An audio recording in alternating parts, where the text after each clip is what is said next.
going? Good to see you. Welcome to our eighth episode of Seattle at Dawn. It is a Mage the Ascension chronicle, brought to you by the Dahlia World Garden. So, a little bit of a preamble here. Basically, these are episodes that we recorded back in December. This episode and the next one were filmed just prior to my father passing, so we didn't really have a plan to figure out what was going on. We got back to recording recently, and so we're back. A couple of issues here and there, but overall, things are good, and we'll be getting back to the adventures of Charlie, Inea, and Jezebel. Also, on Wednesdays, I'll be doing video game plays on Twitch at 9 p.m. PDT. And right now it's Chrono Trigger because I love my wife and I've never fully played the game and it's her favorite game. So I'm playing it now for everybody to see. It's a little intimidating. Other games will come after that. Once that's done, who knows? Also do some Star Wars stuff in between and more Mage and world building and D&D type tabletop stuff will be coming as well. But for right now, Seattle at Dawn, episode 8 is incoming. If you like it, follow, subscribe, hit a thumbs up. I hear it's all good stuff for whoever's doing things like this. So, catch you at the end. Thanks.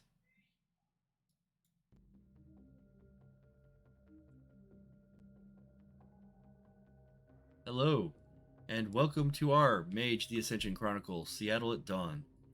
I am the storyteller, Timothy Dahlia. Thank you for joining us tonight. We stream new episodes on the Dahlia World Garden Twitch channel every Monday at 4 p.m. Pacific Time, and you can watch our previous and future episodes at the Dahlia World Garden YouTube channel. Links can be found in the channel description.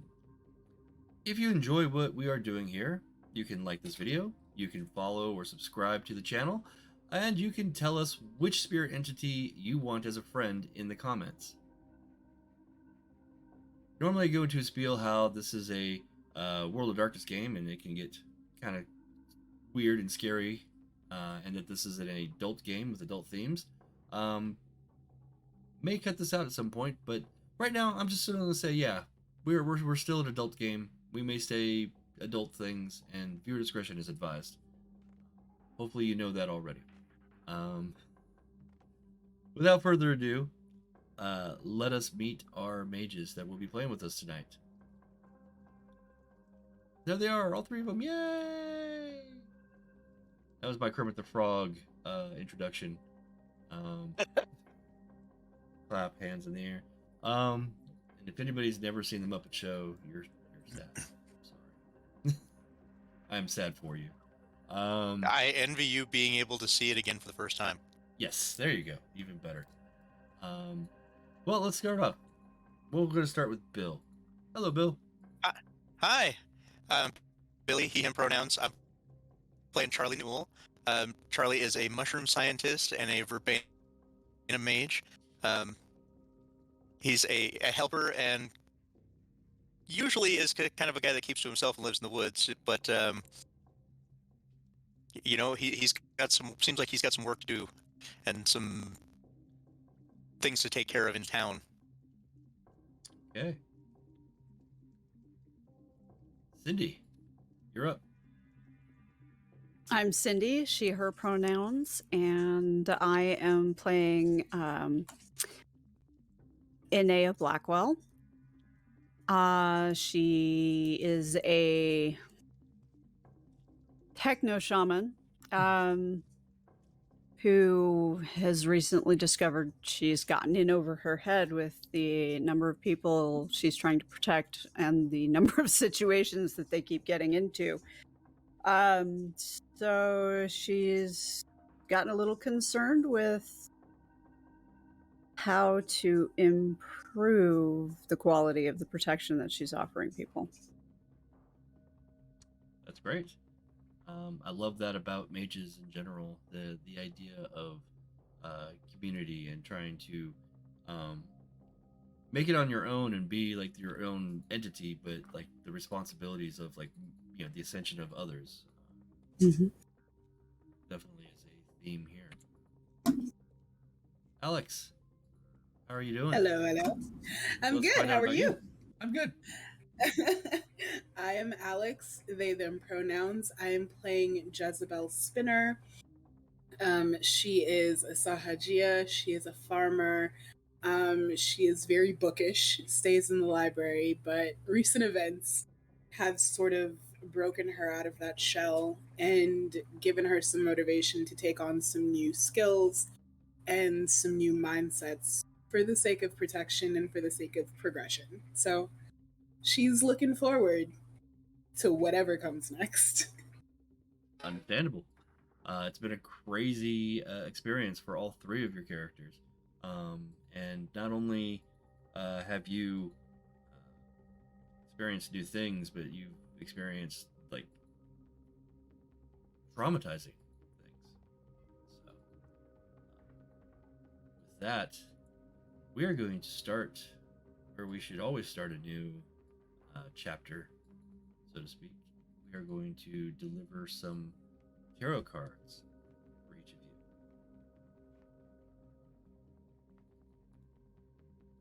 First off,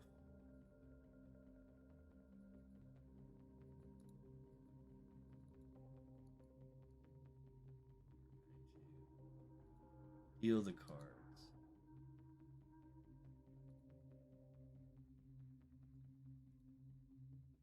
All right, under each of your tokens on the board is a new tarot card. Who wants to flip their card first? Me, please. Okay, you win. Oh, yeah. Oh no. There we go. Oh, jeepers. All right, that looks like the 4 of questing. Nice, nice. 4 of questing. The meaning: celebration, completion, peace, triumph, happiness, many other things like that, but new beginnings and initiation is part of it as well. It has an association with the sphere of time, and specifically also with the cult of ecstasy. Oh. Well, this is is serendipitous. This, however, is reversed, which usually reversals may be interpreted as negative, but in this case, it is representative of prosperity and harmony in the lesser things in life. Some sources interpreted this as repression or restriction. I think this is a good place for Jezebel to start. I mean, the best place to start is exactly where she already is. A little bit of restriction, some repression there, but moving towards some more completion and happiness, possibly. Not quite there yet. Okay, who wants to go next? I'll go. Go next. Okay. Ooh, ooh, ooh, ooh. Well, I think Cindy wins. Go ahead. Let's see what Okay. Nay's present and possible futures lie ahead. Okay. Ooh. This looks like the 2 of questing. A couple questing cards today. This one is not reversed. This is normal. The meaning behind the 2 of questing is dominance, with associations of rulership, enterprise, sovereignty, power, unification. And it has an association with the sphere of forces, and in particular, the Order of Hermes as the tradition. Not a great place for Nay to be, but given her recent connections and contacts, could make sense. Could make sense, yeah. Who knows? Maybe you'll start learning the Forces sphere. That would be crazy. She's considering a couple of additional spheres. All of them have usage, not just utility. Okay, and I think that leaves Charlie for the last card. All right, here we go. Wait, what's going on? If you right click, What? it'll give you the menu. There we go. Flip card. Ah, that I believe is the 2 of Ooh. pattern. That's pretty. Very cool one. Ah, yes. 2 of pattern, meaning balance. Also change, harmony, yin yang, stability, adaptability. As an association with speculation. I would also say, because it is a pattern card, it does have that connection to the technocracy. Just as the questing cards have their connection to the traditions, and the other cards, the dynamic and primordialism cards, have their connection to the Nefandi and the Marauders. This also can make a lot of sense for, one, the overall mentality of a Verbena mage, of balance, but also the speculation and the investigations that you are currently involved in.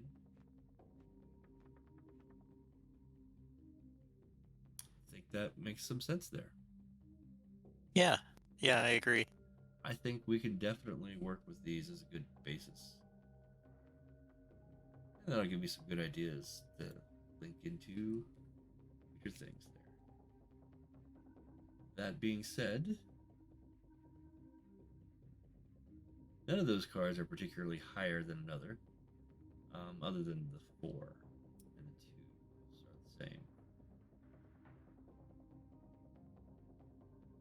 So I'm going to start with the all 3 of you, I think.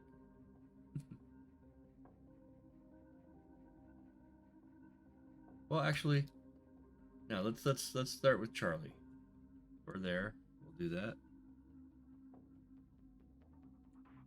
Bring this up here.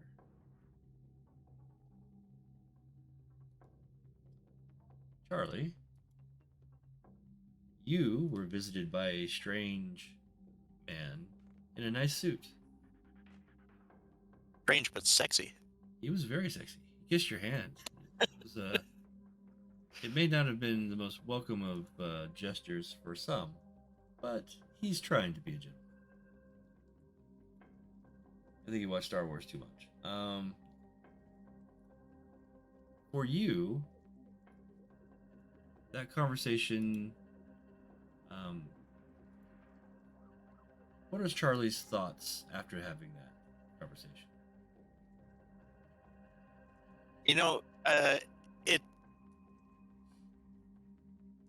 he just kind of reinforced what was already going on in Charlie's head, that he needed to reconnect with the Inea and Jezebel, and like get continuing on with the investigation into what happened that night.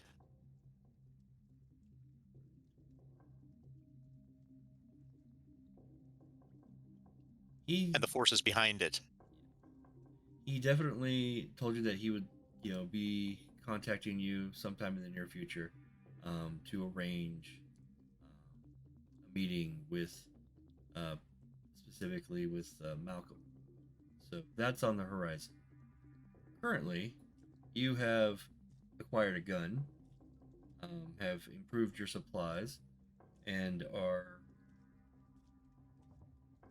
working on some better ways of investigation and will working.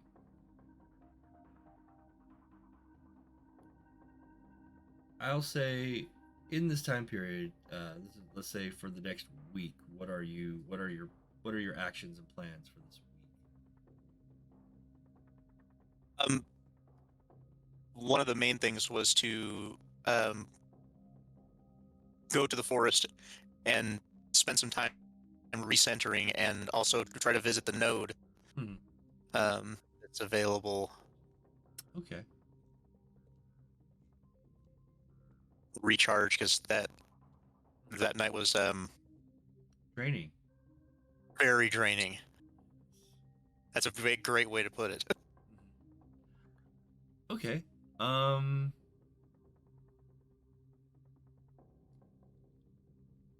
Let's go ahead and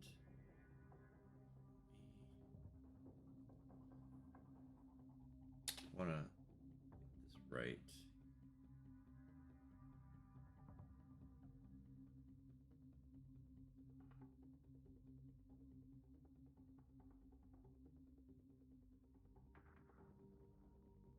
Looking up a specific rule will be just a moment here.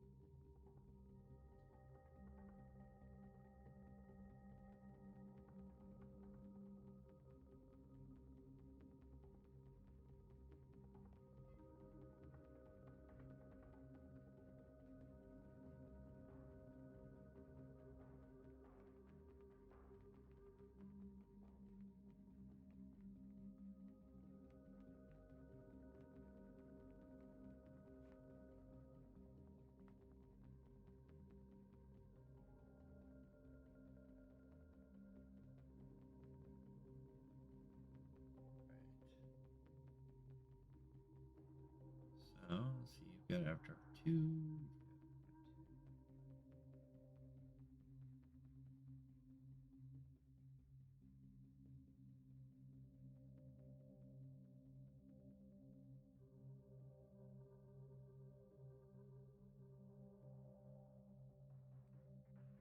All right, so yeah, you can meditate at your node, and you could start regaining your quintessence. It's a meditation roll.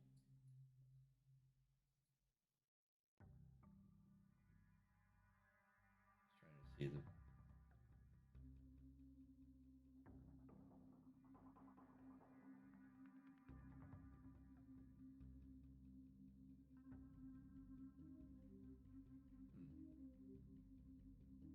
Okay, yeah. So we'll go ahead. We'll have you roll.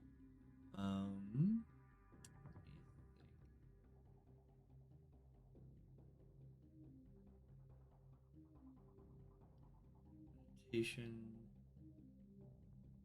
What are you trying to like when you're meditating? Are you trying to uh, center your perceptions or your thoughts? Calm your mind. What are you? What is your It's that goal there? calm my mind. That's the main goal.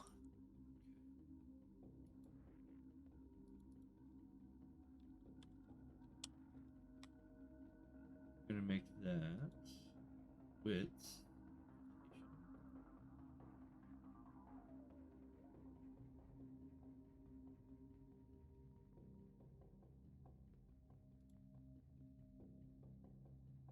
And we'll just we'll make this the single roll of meditation, and we'll do the actual like quintessence gathering, assuming the same meditation per day. Go ahead and roll the meditation.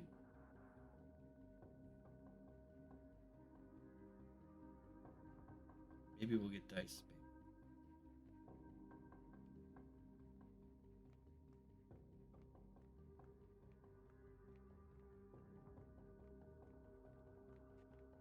Yeah, nice.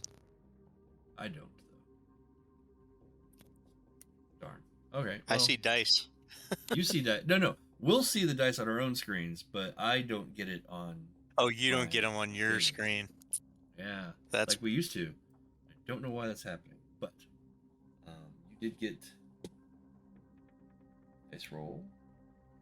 Meditate. You got 1 success. Okay. So that's going to lower the difficulty of the absorption.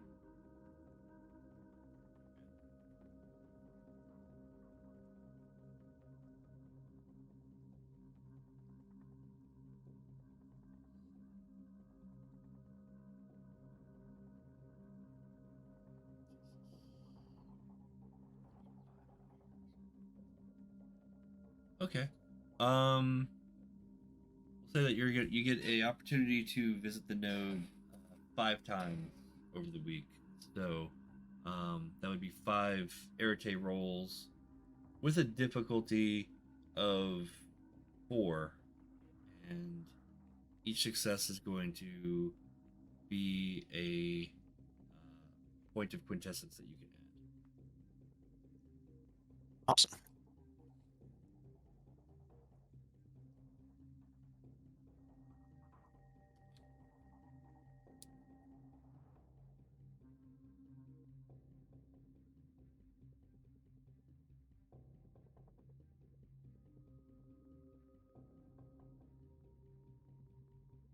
Standard difficulty?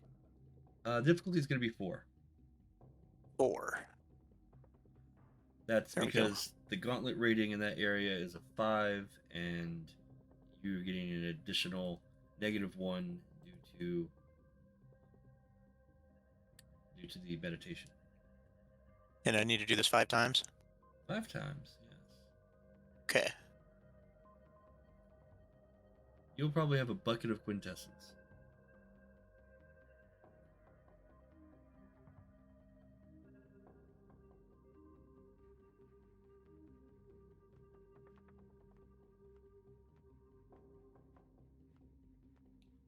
So far, so good. Yeah. The difficulty's 4, so.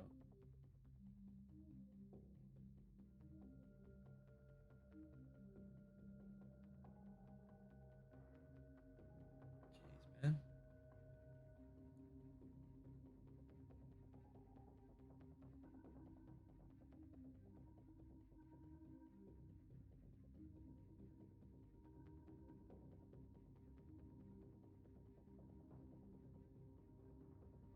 Last one.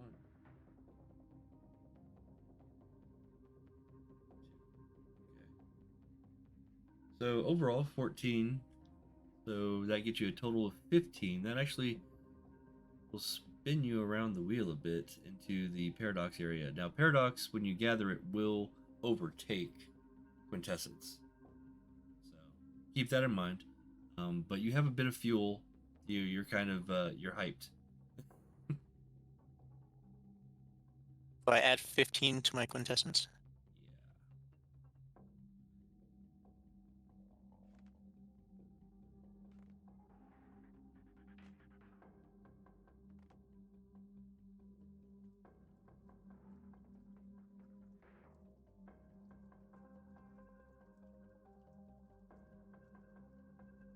Well, 14 to what you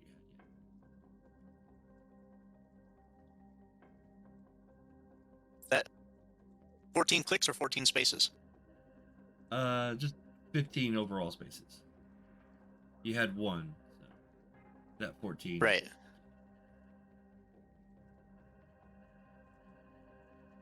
Okay. Very cool. That's a lot. But you have you have a pretty awesome node where you're at. Actually, And let me there see we if go. there's a limitation based on the node rating. I did not consider that. Okay. We may have to adjust, but it's a good adjustment because it makes sense. Backgrounds.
Oh, meh.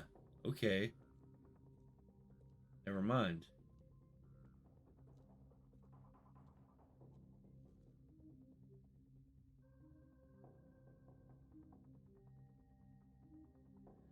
So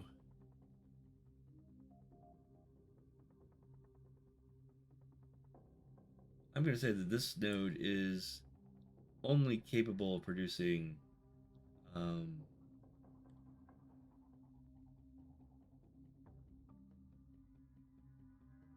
yeah, it's gonna only be able to do 8 per week.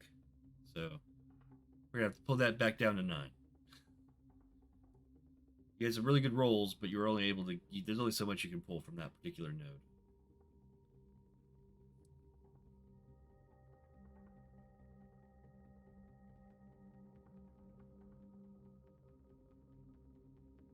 There we go. Okay, good to know. Your node as a rating of 2. I'm saying that per dot you can get like 4 per week, and that actually kind of goes up a little bit. Because if you had a 5.1, it's like that's probably like way more than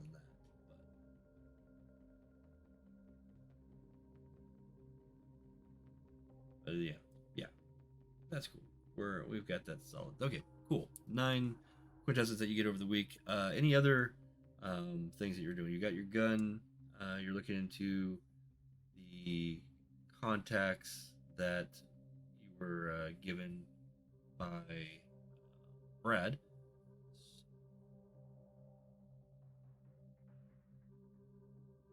Let's roll. We'll collect some of these here. Let's go ahead and have you roll.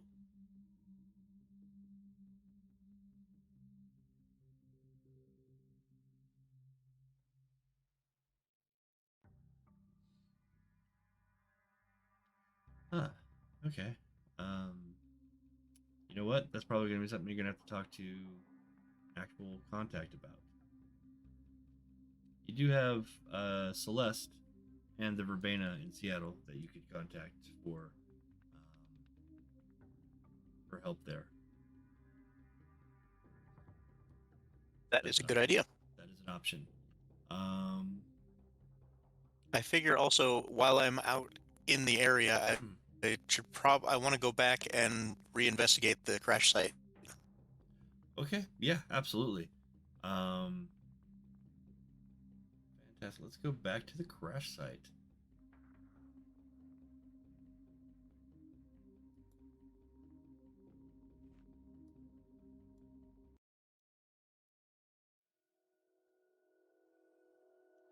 Mark's not there, but you're there. We'll have these streaks in the sky, aliens be there. Okay, so during this week, you go out and you find it's not hard. You find where the crash site was in the physical realm, and with some of your new spirit sense, you can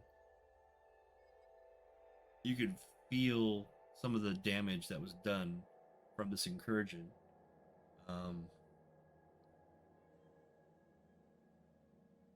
But yeah, go, what are you looking for? What are you investigating? Well, first I want to see if basically the men in black that showed up, if they left any trace. Okay. The other thing I want to do is see if there's anything I can do to try to heal the area. Okay.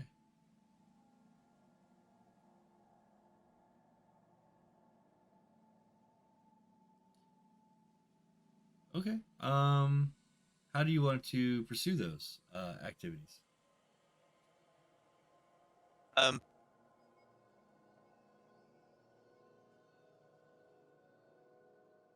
I want to do basically like I did earlier, where when I was in Pike Place and I was looking for traces of like prime energy Mm-hmm. to see if they had if there were traces of any magic that they used while they were there for my investigation. Okay. Um, Okay. we'll start there. All right. So you can attempt to awaken your senses to.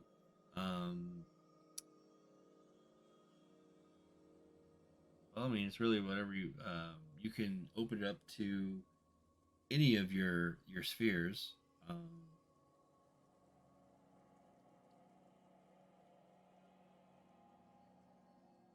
What type of energy are you specifically looking for? Are you looking at like probabilities, dimensional, spiritual energy, uh, space, or life, or even prime, Um, or a combination? spirit, spirit first, because that um, it seemed like it was a in this realm, sort of in another realm, sort of situation. Mm-hmm. Okay. Anything else, or just the spirit? Let's go spirit and prime. Spirit and prime. Okay. Yeah, that makes sense. All right, so you're dumping that into your spell. This is a fast casting coincidental effect, so difficulty will be 5. Um, you have options for spending willpower or quintessence, if you like, but you get your Arete roll with a difficulty of 5.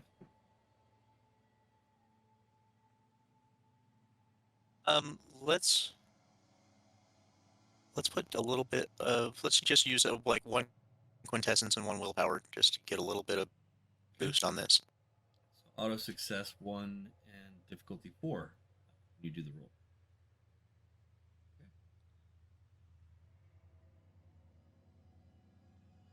Arete.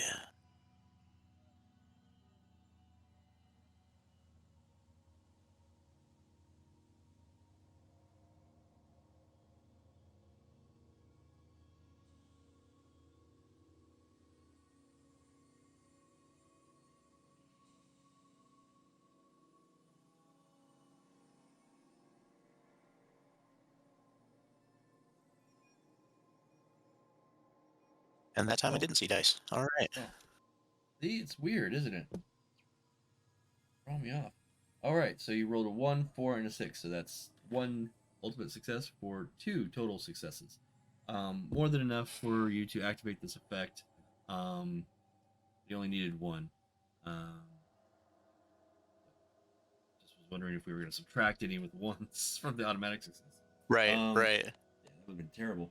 But no, you now have a lowered difficulty for your investigation roll in this area. So, um,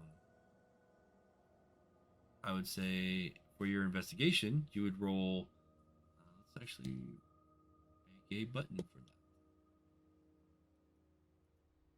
Wish there was more buttons. Wish there was more than just 5. Yeah.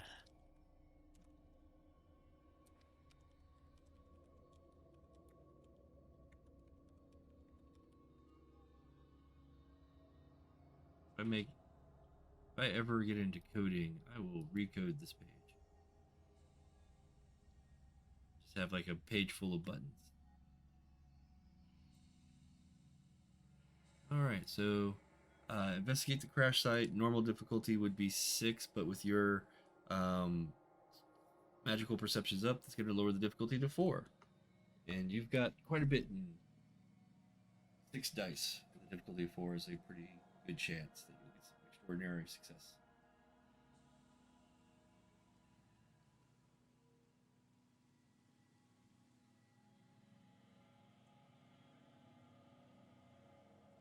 Five. 5 is definitely Yeah. an extraordinary success. You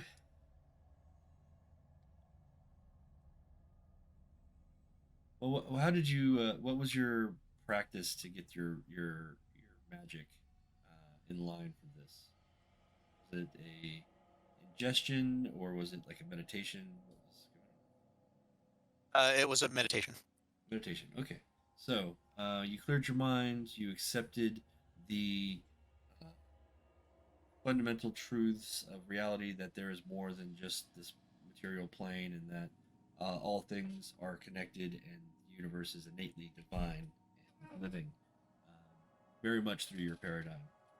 And you reopen your eyes and you begin to walk the area where this crash had happened. And you can vaguely see past the veil or the gauntlet into the spirit world. And you can see the traces of primal energy that was being used to kind of wash the area. Whoever came through here did their very best to cover up that they were here. But with your high amount of successes, you definitely can see those mistakes that they naturally make because they don't walk the forest like you walk the forest. And in your searches, you do find a piece of equipment. Ooh. It is unknown to you. You don't know what it does. It's shaped a bit like a. It's kind of like a bulky cell phone. Bigger. It's got buttons. It doesn't necessarily have a large screen. If you had any thing to compare it to, you would think of it like almost like a weird. You know what? Here's a good Star analog. Trek tricorder. Star Trek tricorder possibly, but I was thinking more like Ziggy from Quantum Leap. Oh, that's fun. Yeah, so something a little bit more like that. It's oddly bulky, and it's got some weird buttons that you're not quite sure about. A weird like kind of open space. Um, but yeah, it's a strange piece of tech just lying on the ground that otherwise would have been, you know, missed. Outstanding. Um, wow. Can I like attempt to get it working? Try to figure out what it does. Like we I would say you can try. It would be intelligence and um well, you don't have any corresponding skills for this. probably I was gonna say probably something that I don't have, like technology. Or hypertech, even, which is Yeah. a skill that is part of the extra skills that you may have access to depending on who you are. You don't have access to that though, because you are Verbena. No. And it would be weird. Not impossible though. But we can just roll a straight Yeah. intelligence, and it will still be a high difficulty though.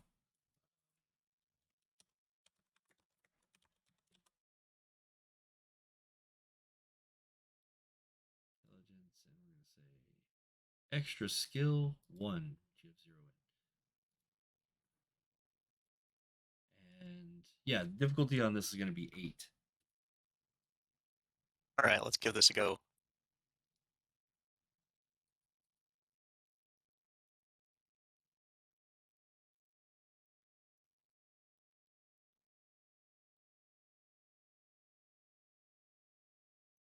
Nuh-uh. What? Are you kidding Wow, me? but the dice are hot tonight, baby. Jeez. Can Bill roll for me for the rest of the night? Seriously though, like Oh. hello. Last night I had some. Last night, there was a there was a gunshot that was point blank, so it was like difficulty 4. It was really small. It was very easy to shoot, but the ultimate damage dice, because of the effects on it, were 16 dice for damage. Whoa. That's insane. Well, that's a big what the fuck. Jeepers. Oh, point blank, I heavy suppose pistol. a point blank gunshot, yeah, that could potentially kill somebody. Point blank gunshot that had an effect cast on the bullets for a two forces effect on the bullets. So did additional damage per success. Yes. Wow. It ended up being like, base was 8 dice. It's like, well, it's another 16. Okay, 16 dice. Let's roll 16 dice to see if whose head gets blown off tonight. Yeah. Anyway. This is one of those situations where, like, you expect me to fail this. You absolutely expect me to fail this. Oh, no. There's no way that I'm going to succeed. Oh, no, there's a way you're going to succeed. Succeed. There's a way to succeed, and you do. Charlie, you are not completely isolated from the rest of the world. You don't like live in the woods as a hermit. You're a loner. You've had cable. You've seen TV. You know science fiction pretty well. At least enough to kind of get a guess that this is some form of surveillance device. It's a scanner. It can, if you know what you're doing, use it and determine, like the weight of something, the material composition of it, all sorts of different bits of information that can be scanned. Oh, that is cool. And you could probably learn how to use it. You're not unintelligent. It's there for you. You also have options otherwise with it because this can help you with your investigation. Yeah, if I could figure out how to use this, I could probably, like, well, and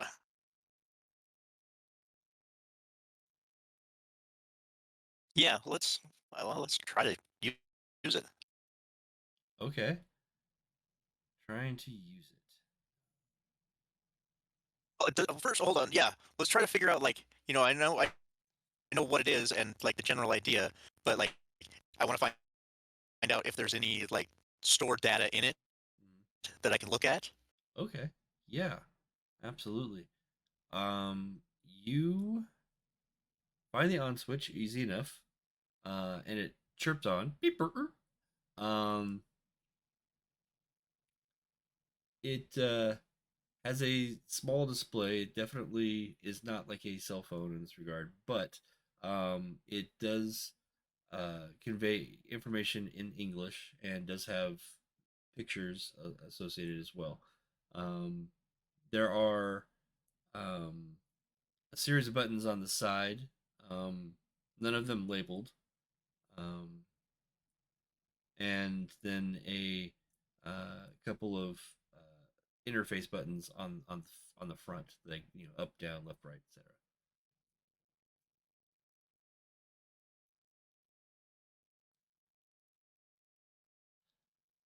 Let's have at these buttons. Okay. You start cycling through, and it goes through a couple different menus, and it it goes through biological. Then you have a section for material, another section for radiation. And as you keep going through these different categories, you kind of see that this is kind of laying out some things that you can scan, and then it also has a area that says record as well, or record. Under the Oh, okay. Let's look under that heading. Okay. Under the record, you find that there are 3 scans, and each scan, one is says biological, and you go through, and it definitely has a graph chart that goes from human to animal, mineral, vegetable, whatever. No, it goes through plant life, and it'll have different graphs of when you're scanning something, and it shows a strange combination of, it says human, but it doesn't quite read human. It also reads as question mark. Can't the system has not been able to evaluate beyond that. And then Ooh. another record records a heavy concentration of what it calls premium as a material. And there's a in the third record you see shows a massive spike in dimensional integrity.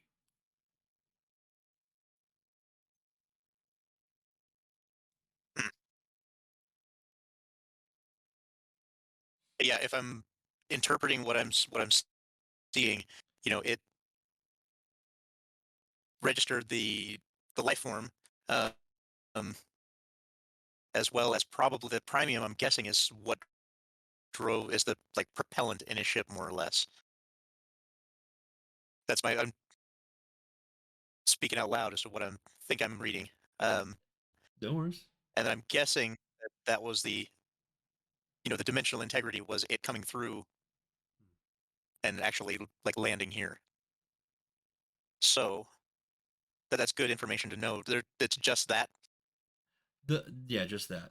Looks like this is a device that, when used, is usually used for a period of time and then erased and reused over and over again. So you don't have any long records. Okay. It's still pretty cool that I have this, so it's information that I can share with the people that maybe able to help me suss out what happened here. Absolutely. Plus, I'm going to reward you for having 5 investigation successes and 3 like what the fuck is this successes. So that's a reward for you. Yeah, that was pretty cool. Yeah, no, absolutely. So you have had a pretty successful week in the forest at the crash site. You've got this exciting bit of tech to help with your investigation. You've also scheduled a meeting with both Nay and Jezzy at the end of the week, just to kind of get together, compare notes, discuss Mark, and what your future may potentially hold. So that's on your agenda. But yes. For now, before we go there, let's head over to Jezzy. You have. What's your week been like? So, first of all, the day after I got home, like I slept for like a day. Scared the hell out of my aunt, but oh well. But I slept for a day, made sure that called Sunny when I woke up, made sure that she was okay. She's fine. Of course she's fine. This was just a rowdy weekend for her, whatever.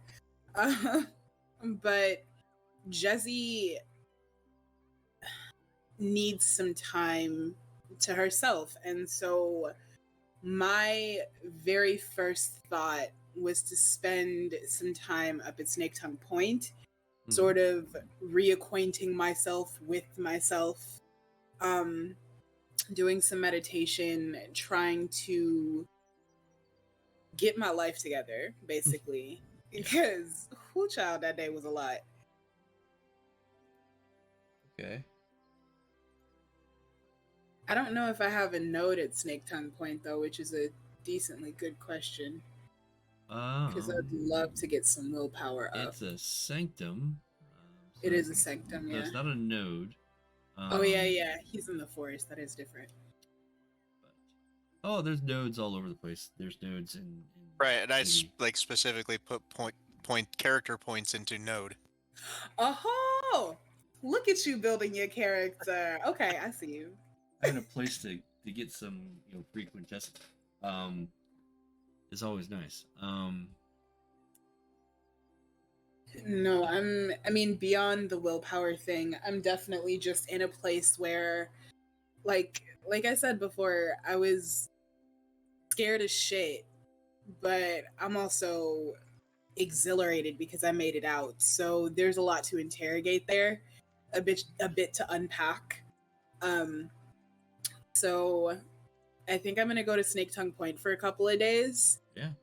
And just sort of spend some time with myself, Okay. You get out there. You've got your pack. You got your tent, and you really spend your days and your nights just kind of trying to recenter.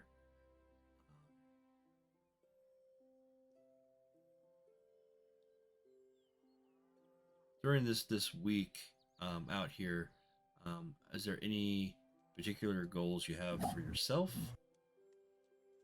Well, at this point, I am aware of the fact that shit is wild. Shit is very wild, and I am also wildly unprepared.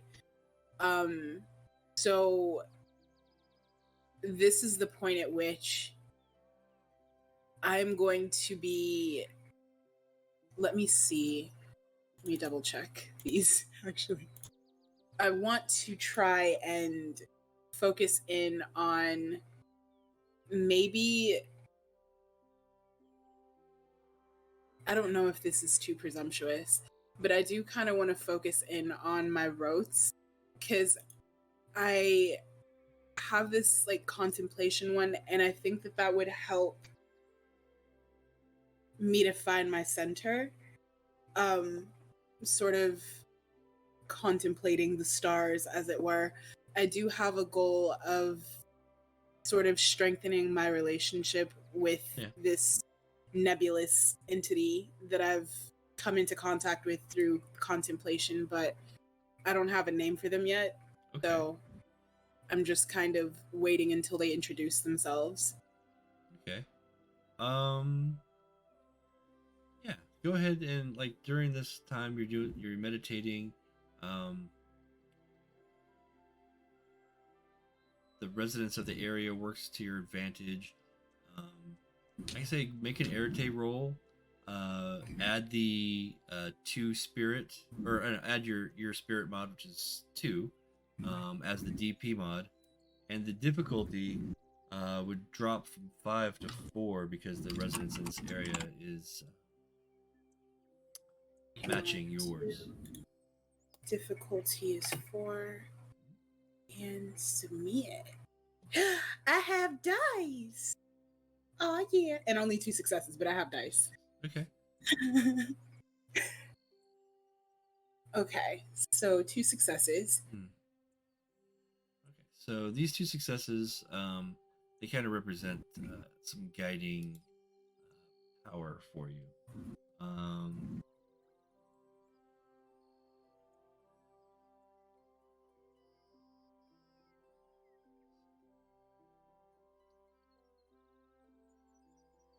Go ahead and this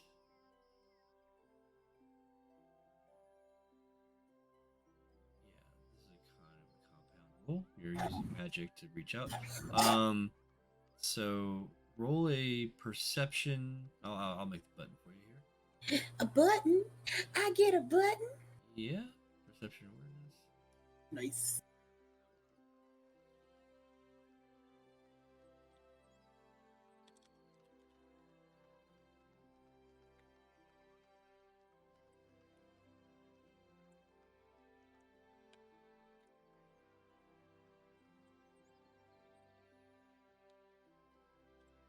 Sure, that's a stupid name, but whatever. Feeling for the future. There you go. That's very much where I'm at right now. Yeah, go ahead and roll that. That's totally the title of my next album. Feeling for the future. As long as I get a feature, I do not care. The difficulty is 6, yeah? The difficulty is going to be 4. 4, got you. And is there a DP mod or no? No DP mod. No DP9. Good. Because I definitely sped past that one. 4 successes. Good morning. Total 4 successes. Okay.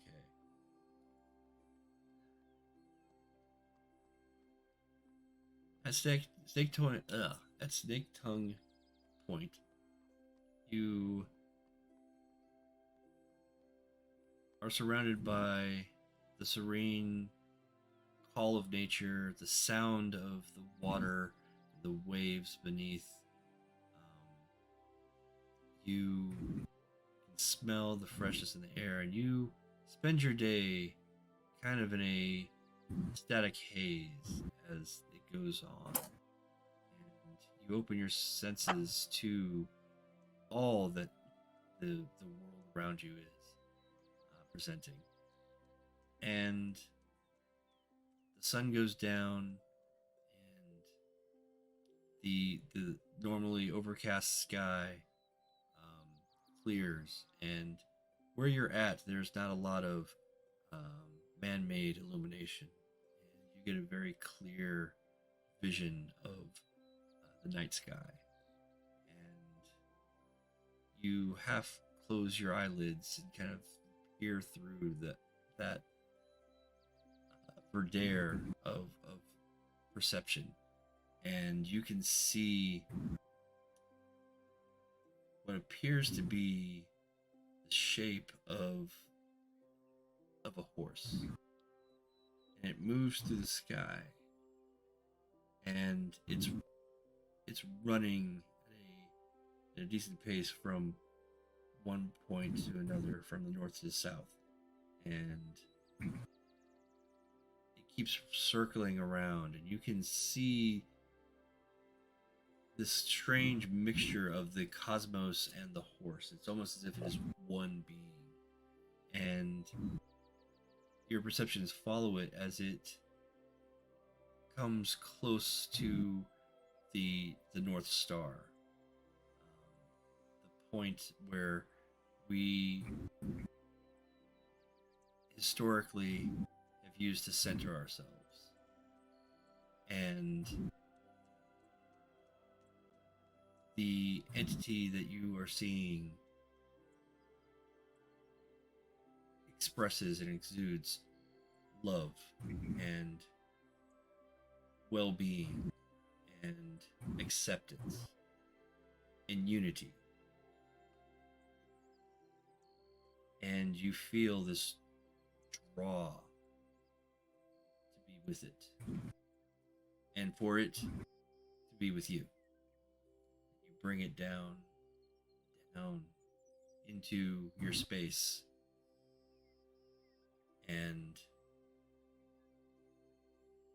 there is this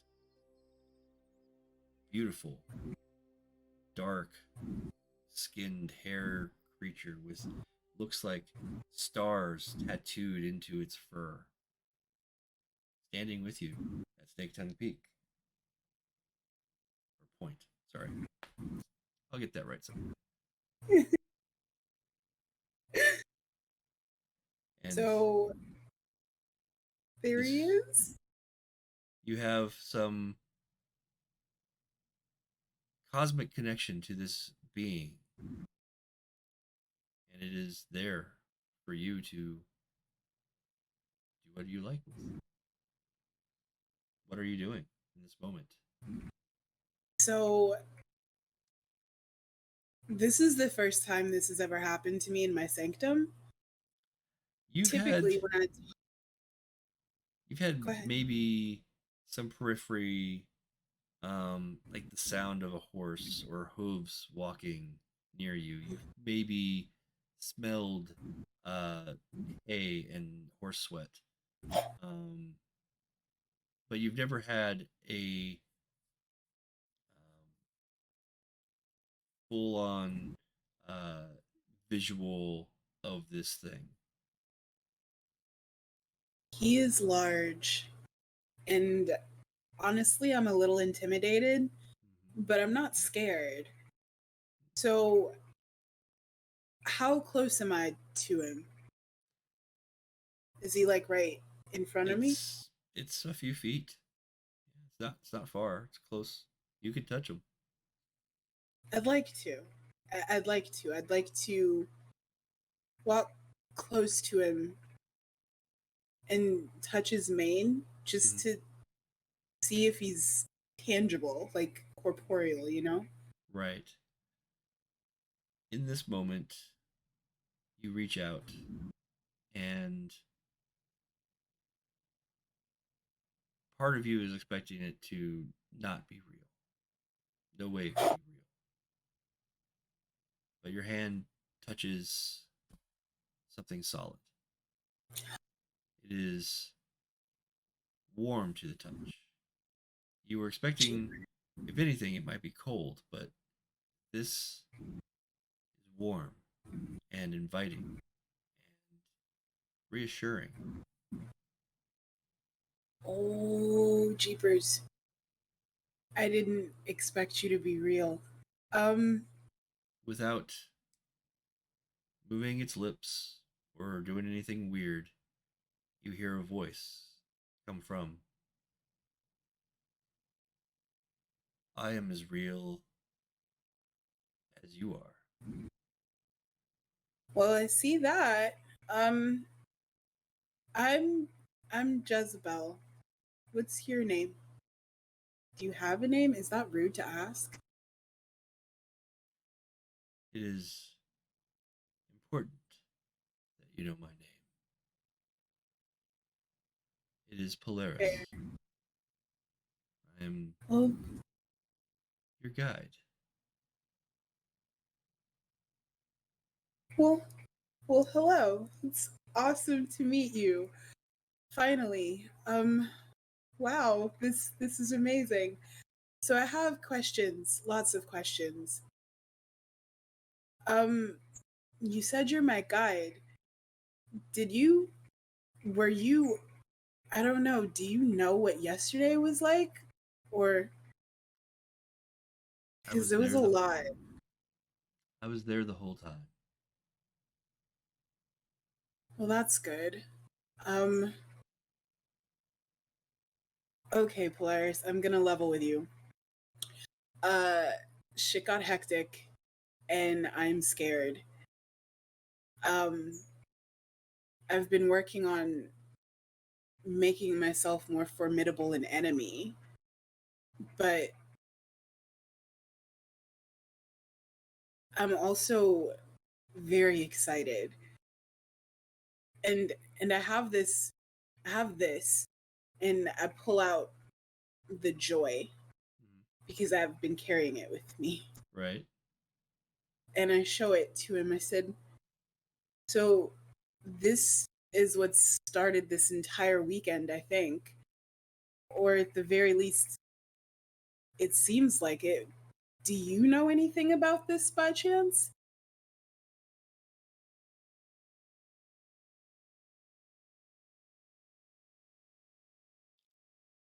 I know that it is oftentimes frightening for one as yourself to experience new things.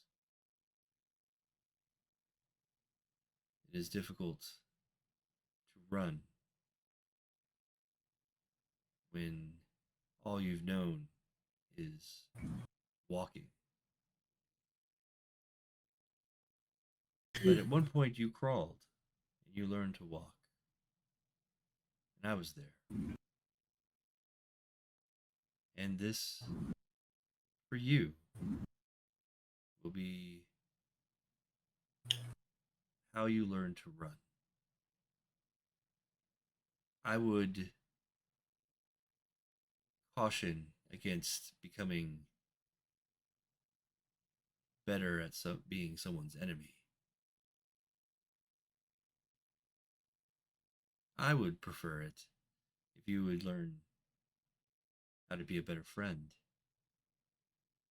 Not just to others, but to yourself. To myself? You sound like Aunt Mabel. She Well, says stuff like that too. And I think she's right. So obviously that means you're right too. All right, Polaris. I'm gonna I'm say gonna take this. maybe I'm right. Maybe I'm wrong. Maybe I'm right. Maybe I'm wrong. But it is Well, up to you're you to take what you will from me.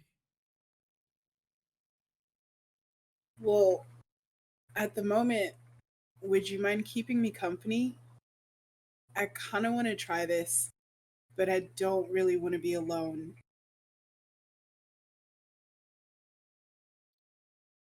Very well. I will watch for you. Thank you. And without hesitation, she drops the joy, automatically swallows it. Damn. All right. Let me look up the effects of this. My girl finna be rolling, Lord.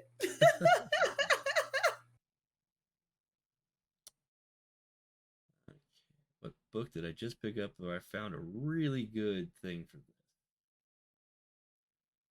I just bought a book called The Rich Bastard's Guide to Magic. Jeepers. It is a good book about um, wealth in the world of Mage. Not necessarily about like, oh, all the great things you can do when you have money, although that's part of it.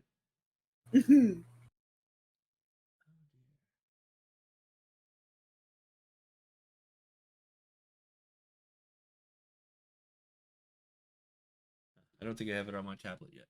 I'll use my computer.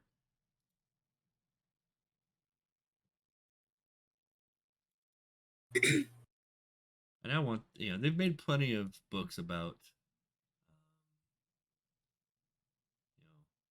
being, um, what's the word? Poor in the world of darkness. I mean, that's one of the themes is like, power struggle, right? But if you're a mage and you can turn like with matter, I think I don't know if it's 2 or 3, but it's like it's not very difficult to get that. If you have that sphere of understanding, you can make all the gold you want. Yeah. Huh. So being rich is not that big of a deal, and there are certain things that you could do, like if you were trying to use mind magic to make somebody envious. If you have like a large amount of wealth, well, you can do that, and the magic almost becomes coincidental if it's like a big, like, flashy effect. But because you're rich, oh, naturally he can do that. Huh. Weird little things that you like magic can help, money can help massage things. And they're talking about like, on your character sheet when you do your backgrounds, your wealth or your resources is capped at 5. This book goes into like 6, 7, and 8s. Oh, jeepers. Where money becomes like, a problem. Oh. That would be an interesting mechanic just to play with. Yeah. Jeepers. Some mages that you've met are probably rich. I don't doubt it. I don't doubt it at all. So, you have just taken this very nice special drug. Mm-hmm, mm-hmm.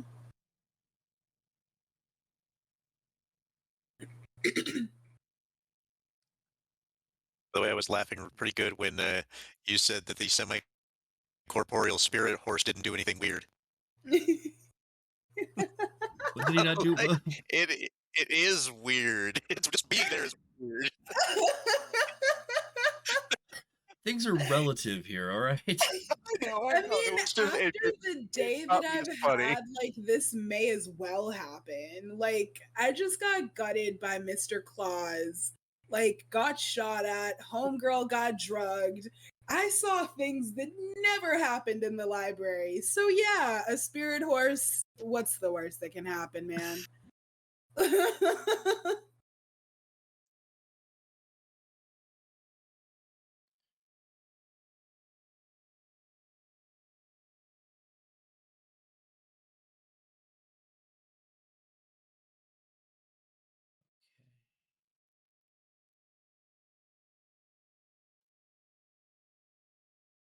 Okay. So.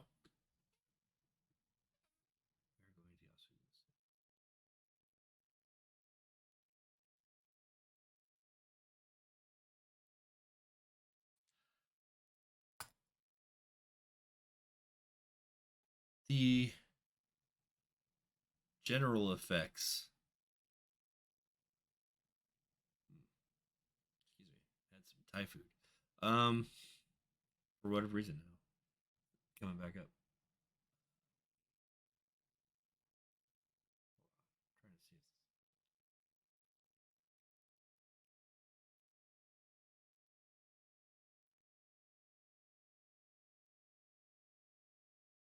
I think there was an editing error on this page.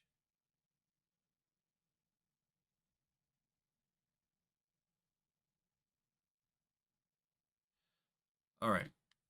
You take the joy and very quickly as it begins to um, get absorbed into through your body, you feel your mind expand. Your awareness of all that's around you increases. And this is you can feel the hairs on all parts of your body that begin to stand up, and you're connected to all that is around you. And you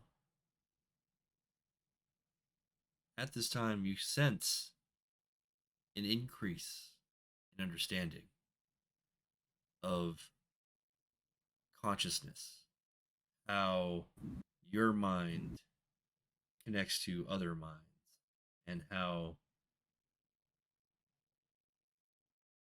this world may be all that you experience, but it is all connected. And there are various points of connection, but for you specifically, it's your mind. And while taking this drug, you begin to feel that you could do things that you couldn't do normally. And for game term purposes, when you are on this drug, your awareness is raised by 2 dots. Okay. Your mind sphere is increased by 1, regardless of regardless if it goes above your irritate rating. And your stamina is decreased by 1. The bodily effects last for 12 hours. The sphere magic effect lasts for a scene. Got you. Charlie. But very much that, yes. as you explore what this drug's doing to you, you begin to you intelligently discern some of these effects and how they may help or hinder you. Give me a intelligence. Well, I'll pull it up. Make it Girl, not my stamina being decreased by 1. I don't have none as it is. Well, It's fine. I'm sure we've all experienced at least something like that. Oh yeah, yeah. Like this reminds, like when you were describing the effects, I was like, oh okay, I did this. I was 19. It was fine. I came out the other end. It was fine. Yeah, we're good.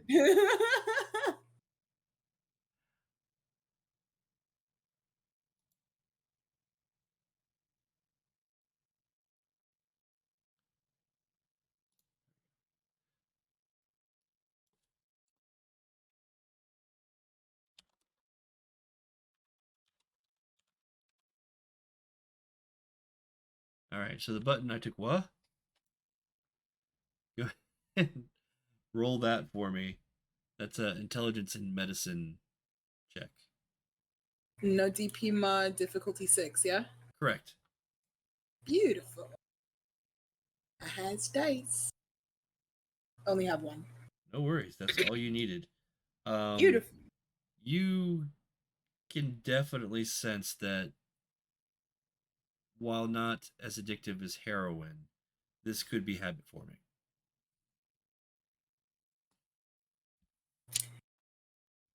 So, this is going to be one of those every now and then kind of drugs, rather than an all the time kind of drug.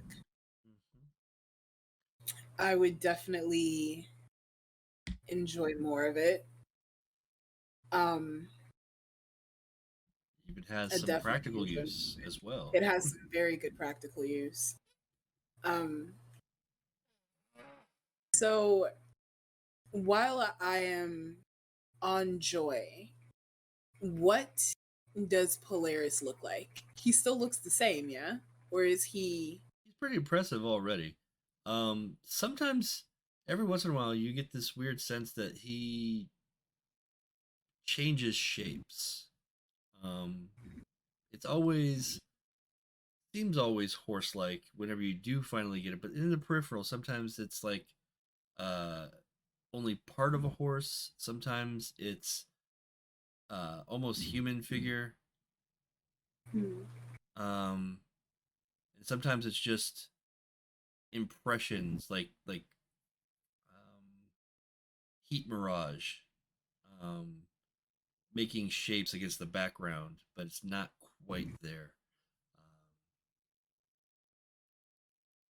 And Got you. the size of him is hard to gauge. Like if you're not like right up on him or touching him, because even when he touches it, he's massive. But sometimes it feels like he could be standing and near you, and you can get that feeling of him. But if you're just far enough away, it almost looks like he's standing very far away, but he's the same size, and so that gives him the impression that of being even larger. Huge, yeah. It like I said, the interaction that you're having with him is indescribable,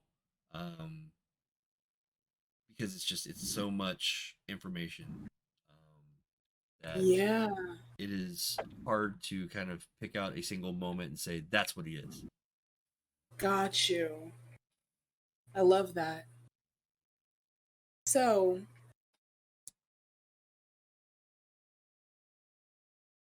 I have a couple of questions for Okay. gameplay purposes because this determines what I do. Gotcha. Polaris is corporeal. Is he corporeal in the sense that I could ride him? Or is he too big? You get a sense that that's not something that you would be able to do. He's not That's fair. corporeal in He's the not. sense that he's actually there. He may be a spirit entity that you're able to interact with, Right. that you can feel, but he's not of this material world. It wouldn't be something that you could Right. just summon and ride into battle like She-Ra. She was at ECCC, by the way. So that would be pretty sick. But that wasn't. No, that's not in there. No. Secondly, for realism purposes, are there nodes near my sanctum? Or does Polaris know where they are? there would likely be something in the area. It's already kind of set up as pretty magical. Yeah. Let me see if there's a common magical effect that corresponds to that.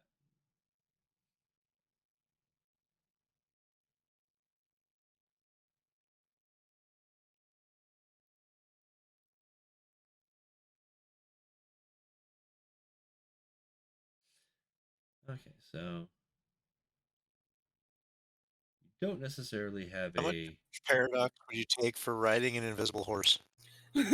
Like all of it, Oh. especially one that changes shape. Like you take all of the paradox and you just have to live with that for the rest of your life. So yeah, you could probably search for and find a node. I would imagine that would just be a quintessence one, or sorry, a prime one effect. Okay. This Good. may not be something that you have actively searched for. Right, got you. Okay. Well, up until a couple days ago, I didn't need to. Mm-hmm. So now this sanctum has to become like a bunker now too. Okay, and what was the? Oh no, we got all of that back. Yeah, I'm just making sure we're good. So there's a couple things I'd like to do. Mm-hmm. Now that I'm like hyper aware. Yeah, for this scene, certainly. For this scene, well, yeah. for 12 hours, you have extra awareness. For the scene, you have extra mind sphere. Oh, got you. Okay, so I think I would like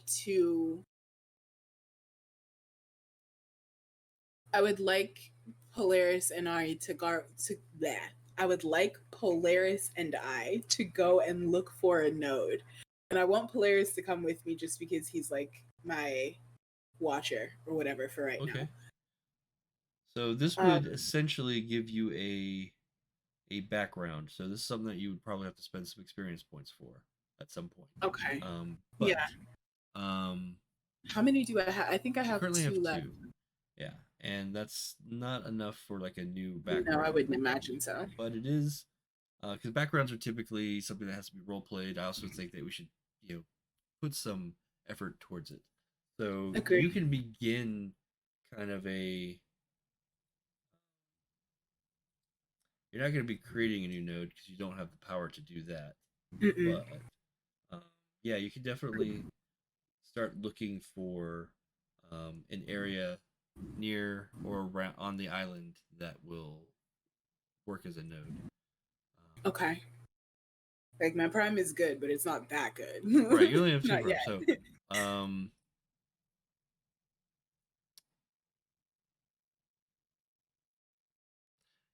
So at this point, yeah, Polaris will, says if you're looking for a wellspring, I think we might be able to find one. Give us some time.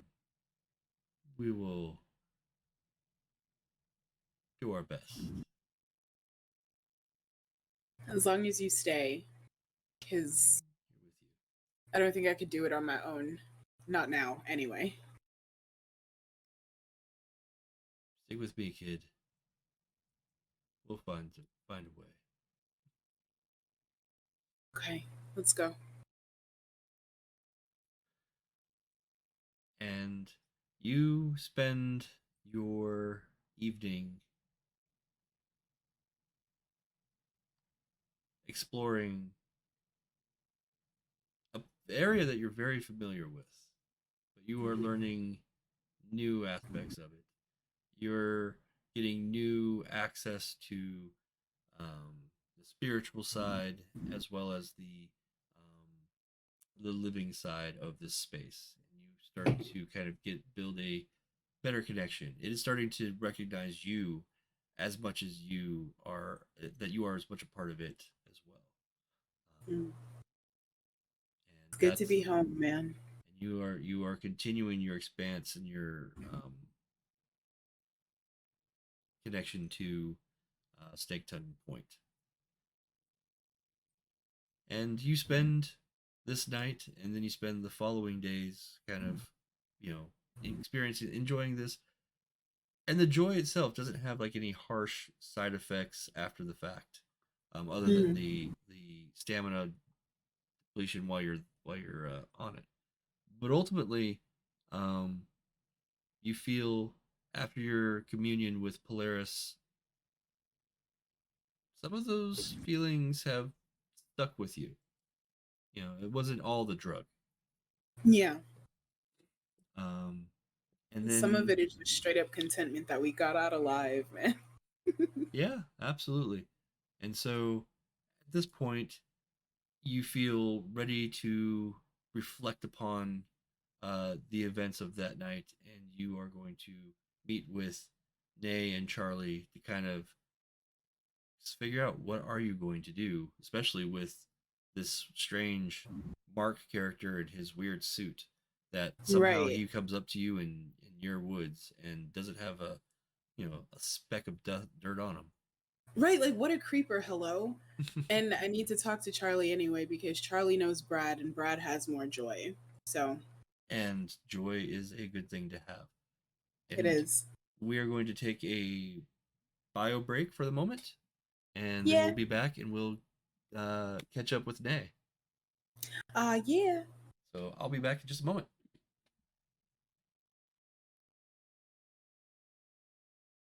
And we are back. Yay! And we're going to jump right into Jezebel, into Inea.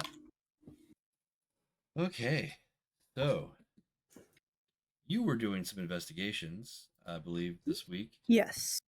Last we left you, you were hanging out at the Liquid Haze, and Yep. you had met with Mark.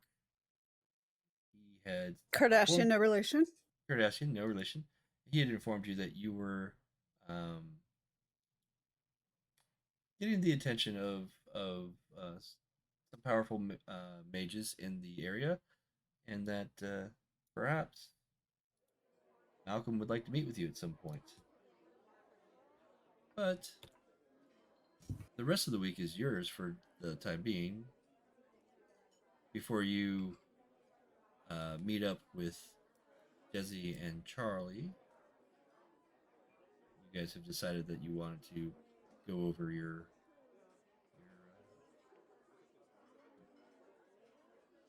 experience. But now, you've done a little bit of preliminary searching. You found out the names of most of the hooligans in the in Woodland Park. Yeah. But you were also doing some other deeper searches. You have a lot on your plate. Where would you like to start? The eggs, the bacon, the pancakes. You could have cheesecake. You could have dessert first if you like. Would that freak you out? Already there. Thanks. Okay. There are owls in my city, and we have a problem. You know, that sounds like Batman.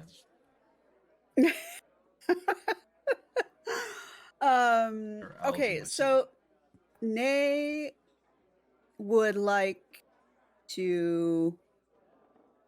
Okay, so I have a laundry list.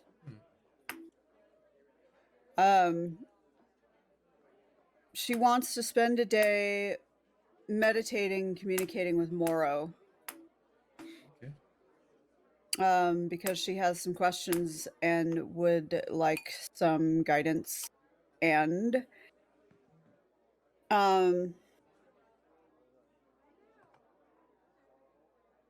perhaps some training.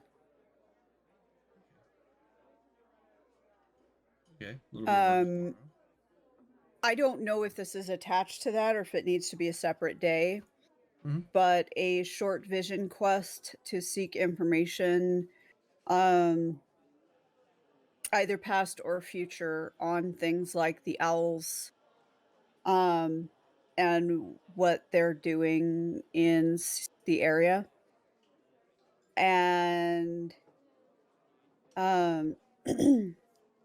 also regarding Malcolm and Mark, and whether it is going to be beneficial to her to get involved with them.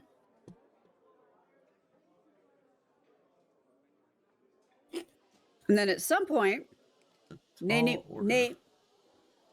yeah, that I for somebody with no time sphere, but yes, I didn't know how that was supposed to work. No worries.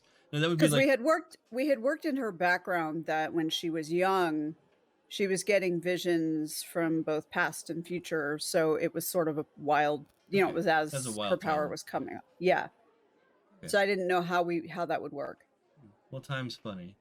You can have somebody who is got no time spheres now, but a future version of themselves does, and helps them out. It's Mm-hmm. time is weird. Yes, I can believe that. Time gives me headaches. And then she also at some point needs to meet with Khan and the bridge trolls regarding the owls and the what she saw during the fight at Woodland Park.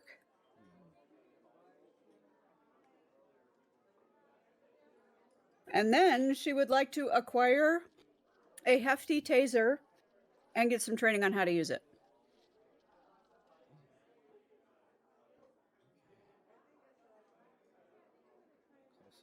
Find somebody and hit them in the face with it. Call them taser face. Best part of that movie was taser face. Okay. Well, let's see. So you're here currently at the Liquid Haze. You're in the Seattle area. I would imagine that your vision quest and interactions with Morrow would be something that you would do later in the week. But Probably at her sanctum, yeah. Currently here in the city, what are you looking to do? I mean, So while she's here in the city, she could do the taser thing and try and meet up with Khan and company. Okay. Yeah, absolutely. Not difficult to find any type of weapons shop. I mean, there's one in Bellevue down the street from where I work, so not hard to find it in even in the city. And the guy there, he tries to upsell you on it and tries to get you like to get into like a real weapon. He tries to upsell you a gun, but you're not having that. It's not your thing. So easy enough. You find it, you buy yourself a taser, and he walks you through like the basics of how to use it, and you learn some basic. You don't necessarily have any firearm skills yet. That's something that you could probably purchase with some experience points next time you have any to spend. Mm-hmm. But you have the gear, so you just kind of give you at least the gear part.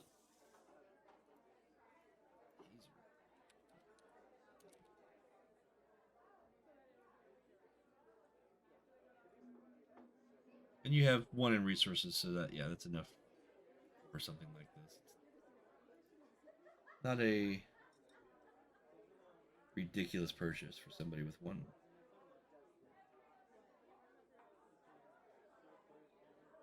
That was one of the reasons I wanted to keep it to a taser.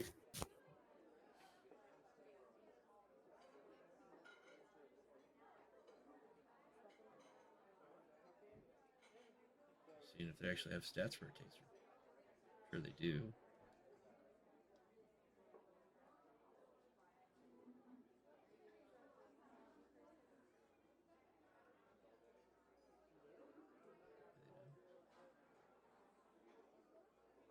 Not part of the technocracy sidearms. Here we go. Taser.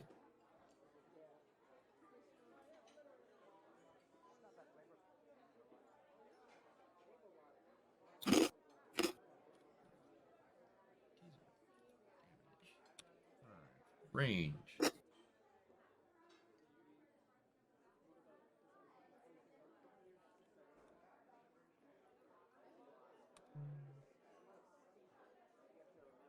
And it can be concealed in your pocket. Or bag. Or anything. There you go. You've got stats for your taser there. In your gear. That's one thing. Thank you. It's easy. That's one thing. So as you are leaving the weapon range, and you've gotten some practice with the dummies that they have set up there, you hear a caw, caw, caw sound coming from Okay, above. I look around for the crow. And you see this crow, and he looks down at you, and his head kind of turns and twitches. And then he flies across the street and behind one of the buildings there. Okay, so I will follow. And you go around the building, you go down the alley, and when you get to the back lot, standing next to a car is this very thin gentleman with a long nose, black hair. He's wearing rounded sunglasses that are silvered. He is wearing a black pants and very nice shoes. He's got silver rings all on his hand, and he is dressed in all black. And he's got some silver necklaces and ornaments, and he's like, I know you. You're Inea. Come on over here. I got some things to tell you. Oh my gosh. Fantastic. I'm Vincent, by the way. Hello, Vincent. How do you know me? I've been watching you. I'm sure you understand how creepy that sounds. You gotta forgive me. I wasn't born like this. I was, I was selected, and well, you know what? It's a big long thing. I know you don't necessarily. Do you have the time to hear the story about how I was born? It's very interesting. I think it's fantastic. And it's really this kind of really mystic and maybe in the future, Vincent. okay. But maybe you could tell me why you're here today. Oh, well, Cinder, she's a friend of a friend of a friend, and we all kind of work together to kind of help, friends. And it's just kind of the thing that we do. So I was kind of like, clued in to make sure that you were okay, and anyway. So Cinder says hi. Oh, that tells me how you know me. That's useful. That's helpful. Thank you. So, you said you had quite a bit to tell me. Oh yeah. So Khan and Cinder and all their friends there, um, well, they were able to stop the fires. So yay. Um, and that Woodland Park is in a good spot, though. The I'm not good with this part of it. They get all weirdy science magicy on me.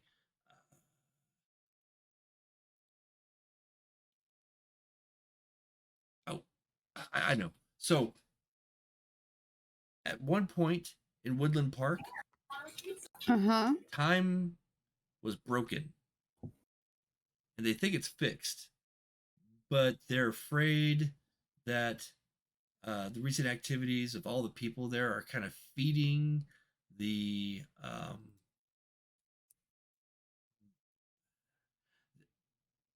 there might be some problems in Woodland Park is what really comes down to.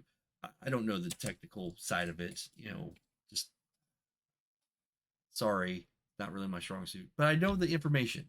Ultimately, bad stuff happening in Woodland Park, um, and the owls are not helping it.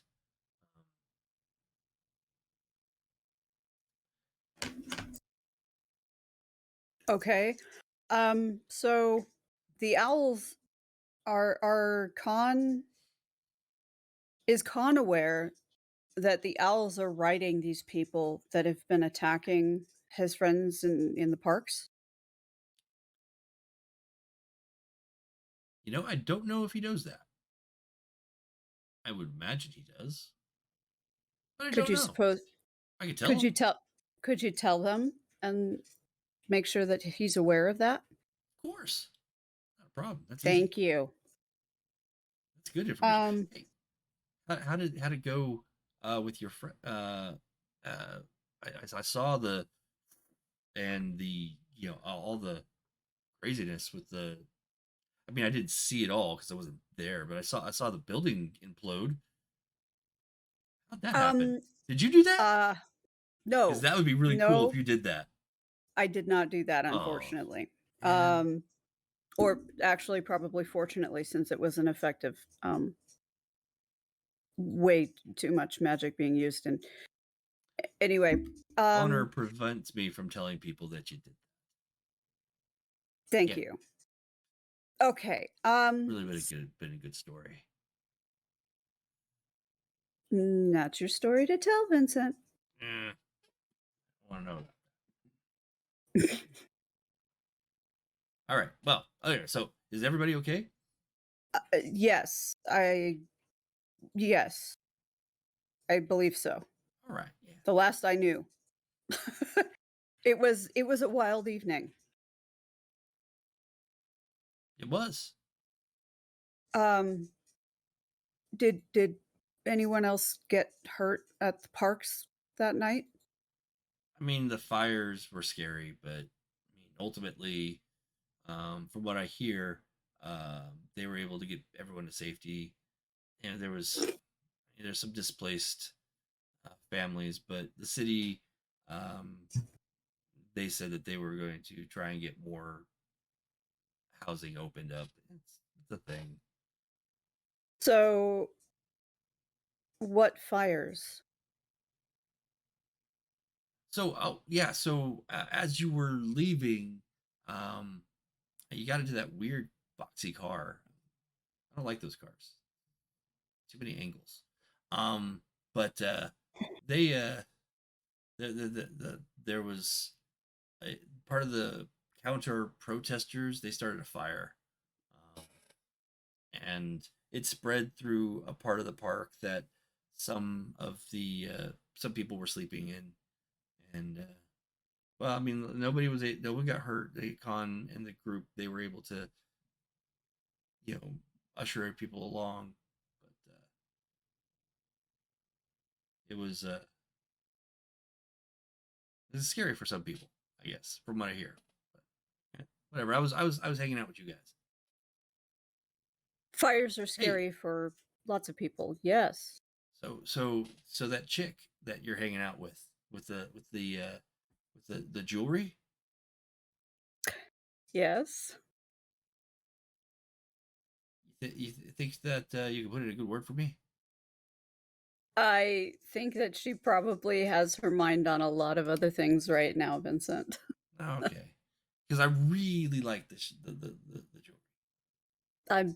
I'm sure you do. I see you have quite a collection of your own. I do, and I'd like to see if I could get some more. I rather thought that might have been what caught your attention. It's shiny. Yeah. I think that she probably wants to keep her collection for herself. Well, if she's got any pieces, especially silver. I don't want the gold. Can't do gold. You're very much into the silver, right? Well, so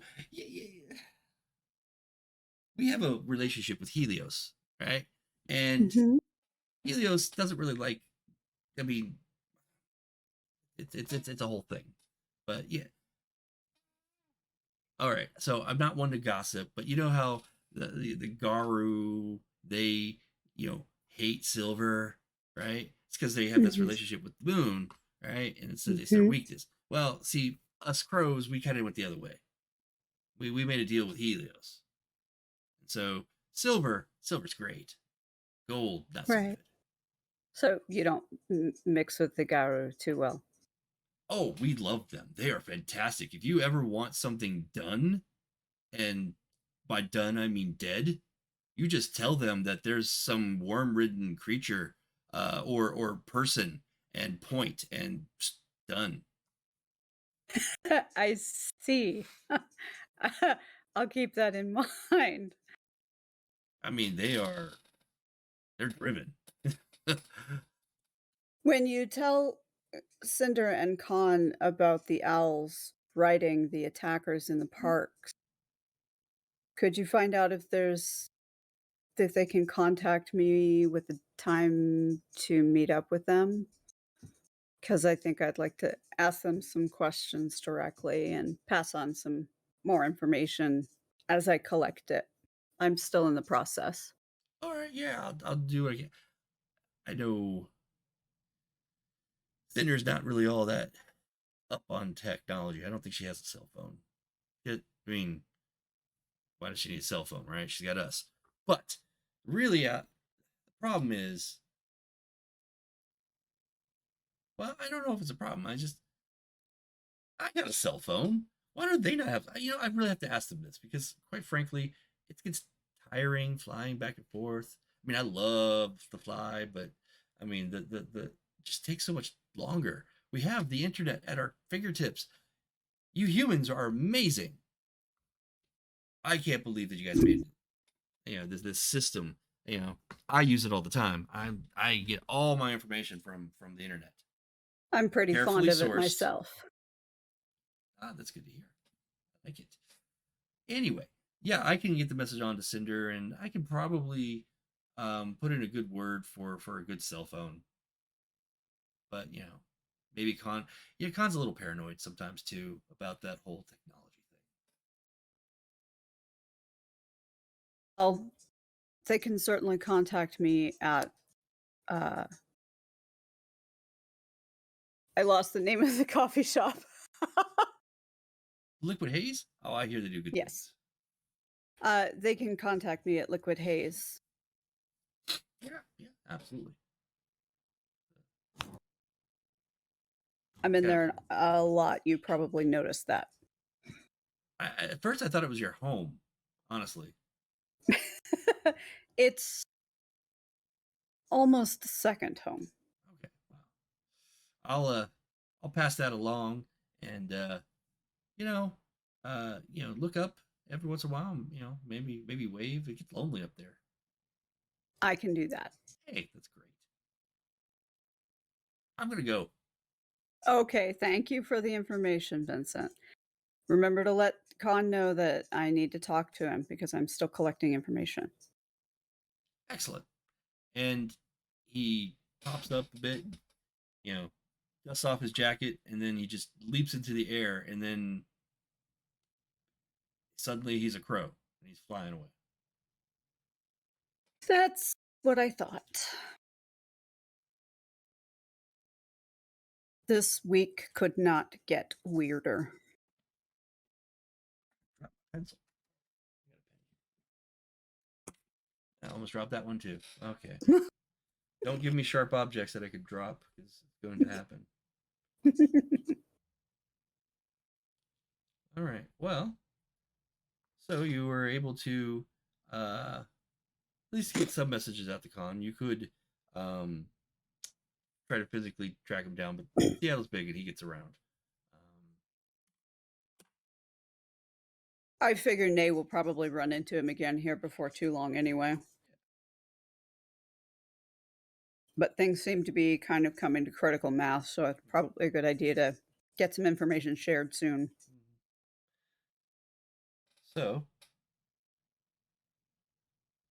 the following day or two, you take yourself to kind of work on some of the more existential issues that you're having. Not the internet stalkers or crazy proud boys possessed by owl shards or any of that, but just more of a personal quest. And so there's an area that you have frequented every once in a while. It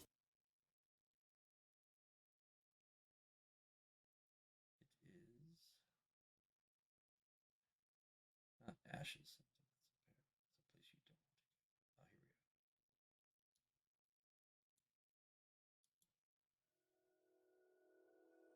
Another one of these ethereal sounding places.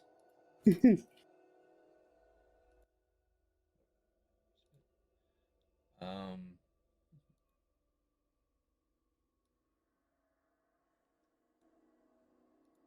here you find there is, some human foot traffic in this space. It's hard to have a national park near a city. But this is one of the more pristine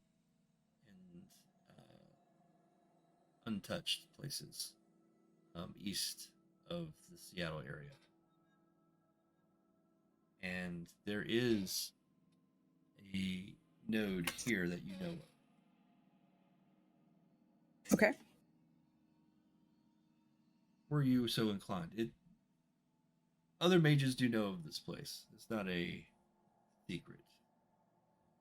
It's hard to keep this particular place a secret, but it does oftentimes remain open. Okay. Well, yeah, she needs a place to kind of recenter and contact Moro. And that's, I imagine, easier to do if she's in a more natural setting. It helps. Your particular practices, it's an interesting scenario that you find yourself in because you get along well with the more natural occurring spirits, but you've also found just as much success with the more pattern types. It's not all about the wild for you.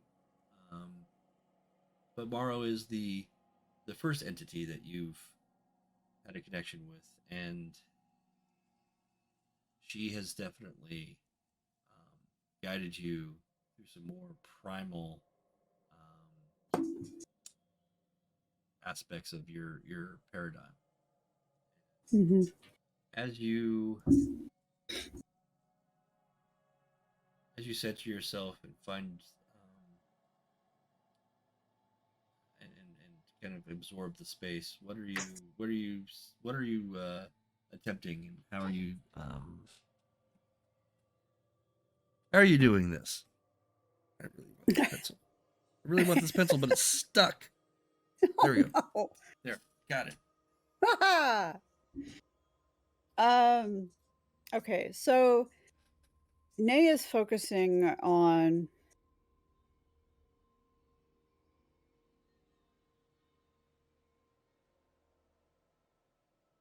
specifically from Moro. She's looking for as much information about opposing the owls as she can get. And perhaps more training, specifically on how best to guard and guide her pack at any given time, at least as Moro would understand it.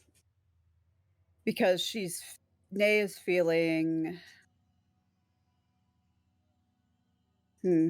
not useless, but inadequate as she was, in her performance the other night. And so she's looking for guidance on that. Yeah.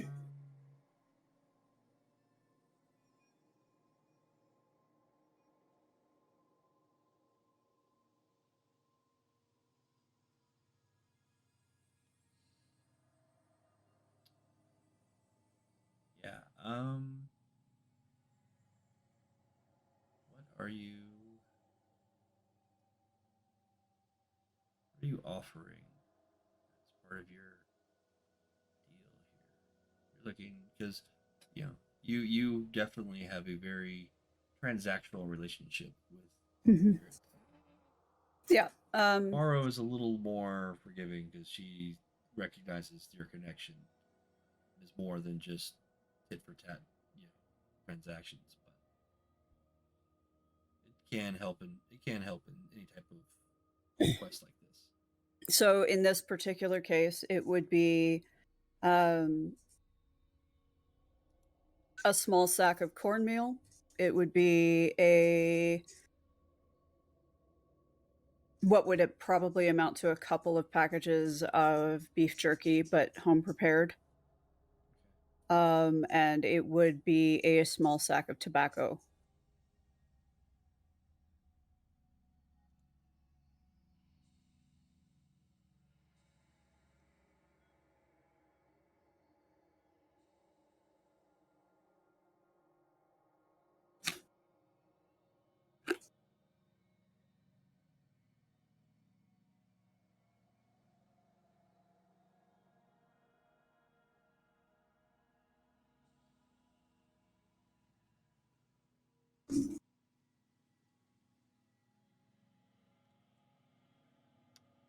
Right. So I'd say that would be.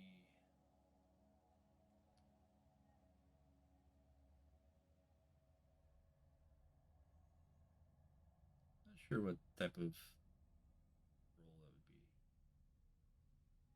Charisma.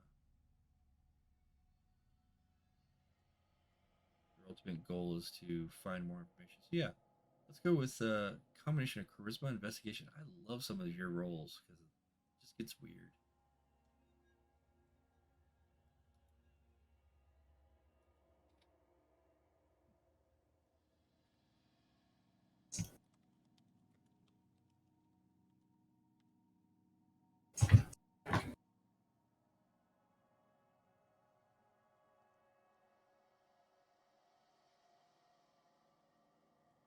And so with the offering, that'll make a difficulty 8, or sorry, difficulty 6 go down to difficulty 5. So, yeah, seeking guidance, charisma plus investigation.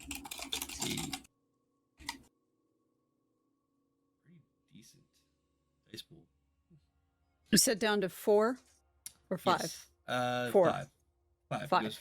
Went from 6 to 5. Okay.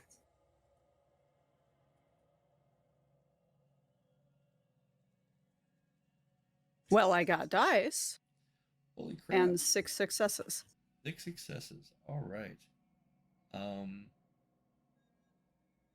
So, with that offering and that level of success, definitely well received.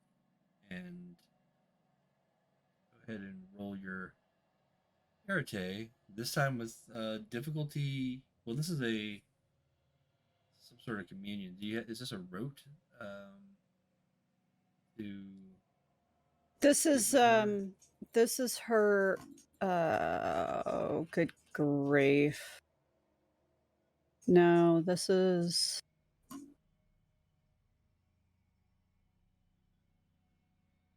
mean, this could be a rote. This could be something that you've done before. I would imagine it is well, I something you've done mean, before. it is something she's done before. We talked about it as far as her background is concerned. So yeah, we can add this in and as one of the rotes. So in this case, it would be Arete, and then you would give a dice pool modifier of 3 to reflect your spirit. spirit. Mm-hmm. And the difficulty is as low as it can go, which is 3. Okay. Kind of want to give you some extra stuff with that many successes, but can't go any lower than 3. Okay. So no dice. Oh wait, dice pool modifier of +3, correct? Yes. Okay. At some point, I'm gonna learn how to type. And you said a difficulty of 3. 3. Okay. And 6 successes again. All right. It is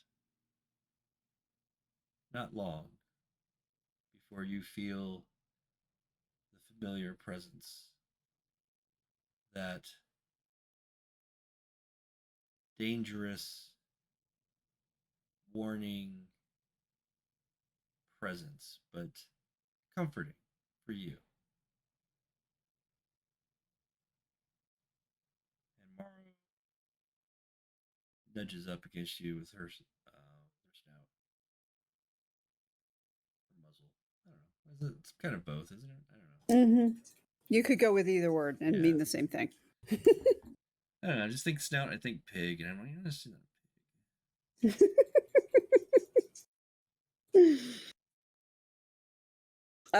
I'm gonna kind of lean in toward her. okay. You've had a busy night. You seem distressed.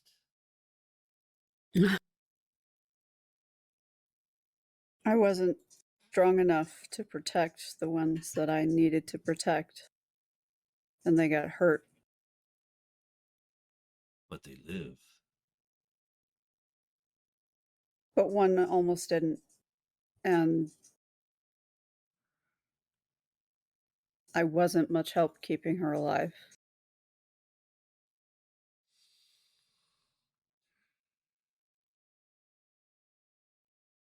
Is it your responsibility? Is she of your pack? Do you recognize who is your pack?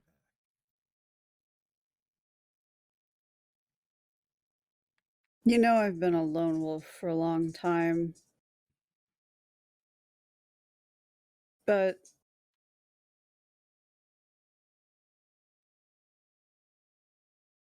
I'm not a wolf.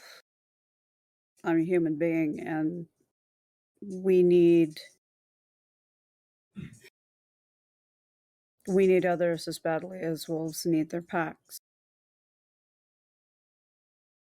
But our bonds aren't like yours. I think you know that. Yes. So at least for that night, yes, that yearling was mine.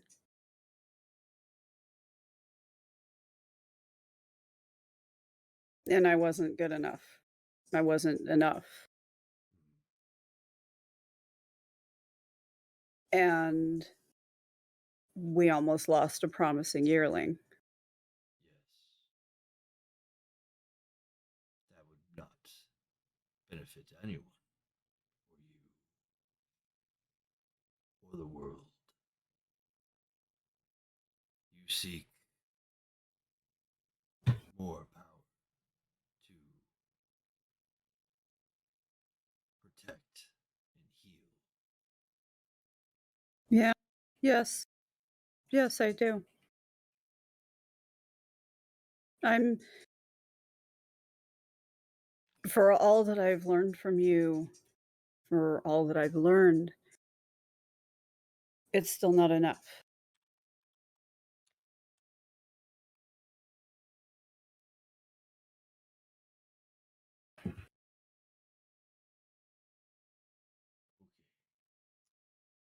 I follow me. And Morrow begins to run. And as she runs, she fades into the spirit wilds. Okay. Well, I will follow. Okay. The gauntlet is pretty thin here. So you can likely step sideways into the spirit realm. The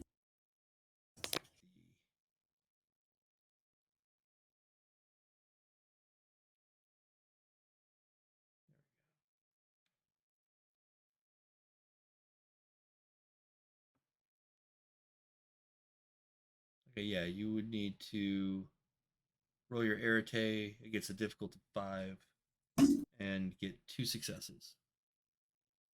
Heretic.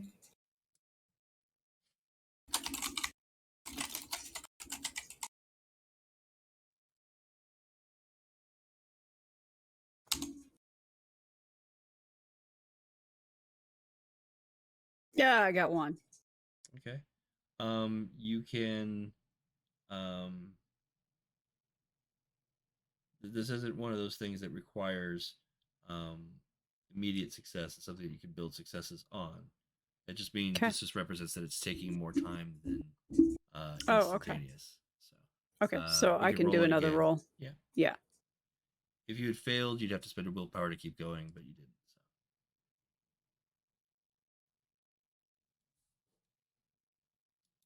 So.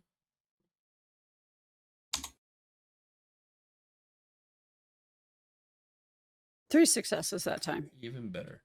All right. So without much difficulty, you find yourself, and at first it's a little difficult, but then you stare into your reflection in the water, and that seems to ease your transition. It makes it easier to pass from this world to the Umbra. And as you pass, you see through the periphery. You definitely get the wave of strong scents and the freshness of water, and it's a little overwhelming of the senses at first, and it takes a little while for you to acclimate, but you find yourself um, looking around in a very vibrant green wooded area, and for all the beauty it had in the material world, here at this place, everything is so much more vibrant and alive. And you see Morrow running off in the distance and not even waiting for you to catch up. I will tear off after her.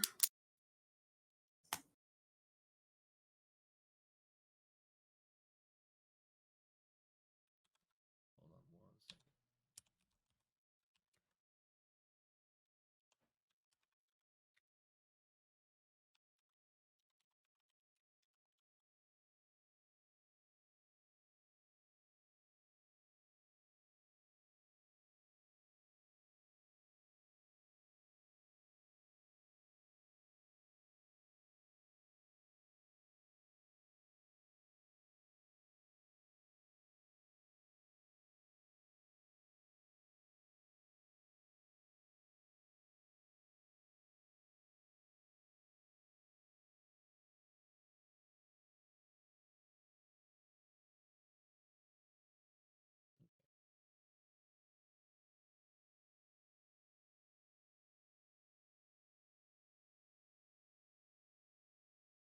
When I come across weird stuff.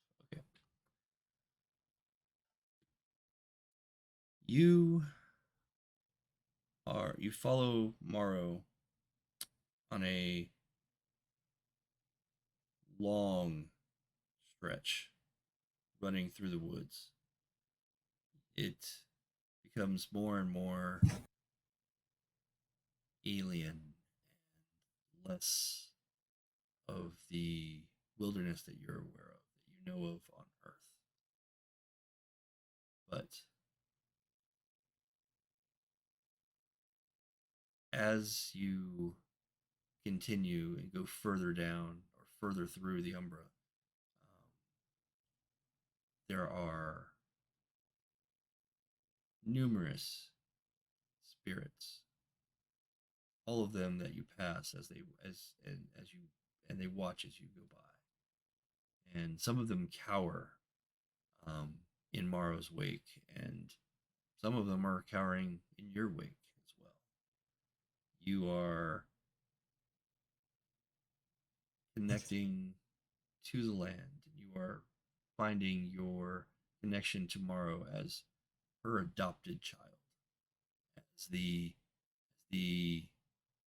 spirit of wolf and human, not the same as the Garu. You're not a spirit yourself, but you are respected in that. If nothing, if for nothing, by her own power, are you respected? And after this long run, this ordeal, this exhaustive effort, she stops and she brings you to a large fountain. This fountain has in the center of it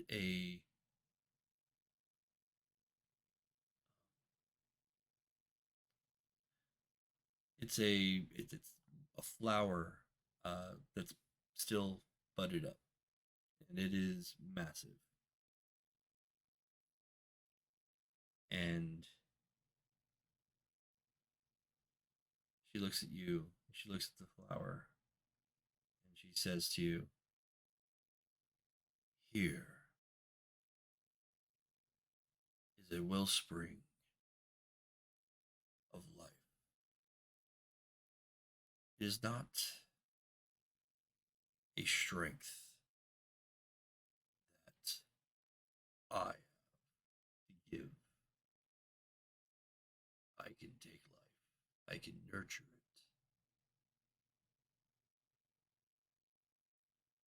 But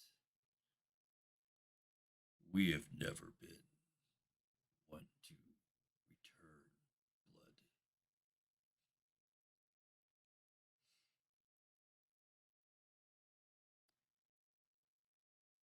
But if you wish to learn more, you can learn more from others."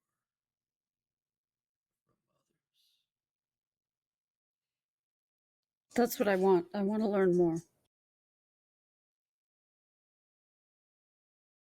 Then you have our blessing.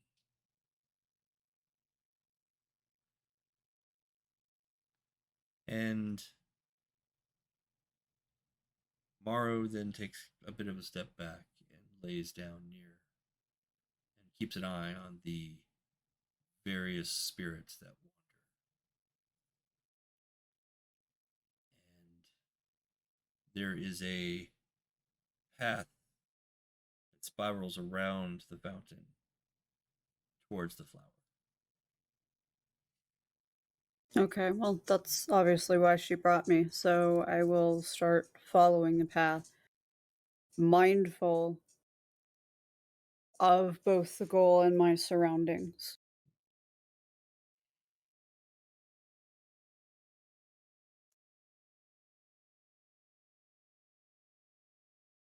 You find yourself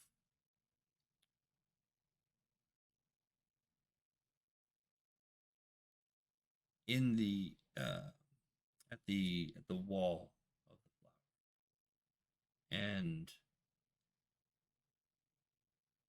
it responds to you as you approach, and it opens up, and inside is this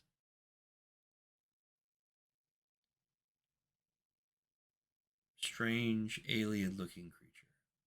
It is not human. It has no true form that you can discern. At one point it looks like an amoeba, and then at one point it kind of looks like um, a rabbit, and then it turns into a chicken, and then it comes back to another form that is more acceptable to you. It realizes that these are things that don't quite match for you, and it settles on a child, human enough, hairless, kind of glows a little bit in this weird light, but sitting at the center of this flower. And it doesn't have any irises, but you can feel it looking at you.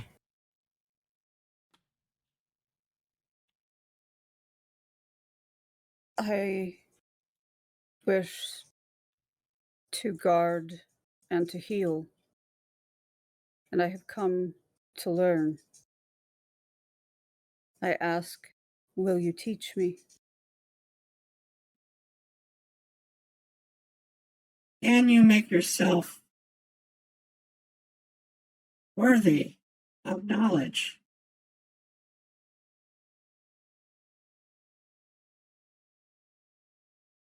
I wish to be worthy of that knowledge, and so yes, I will make myself worthy of it.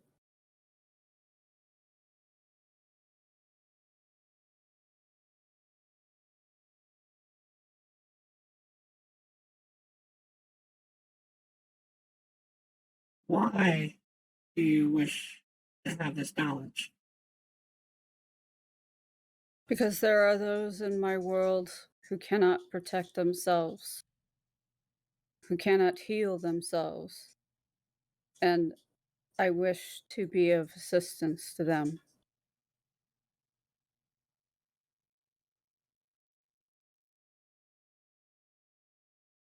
But why?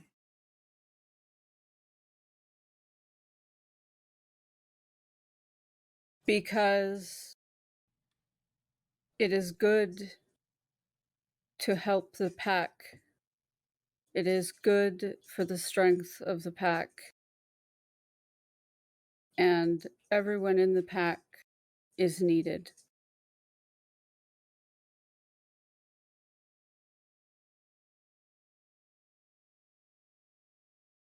And what are they needed for? The life of the pack.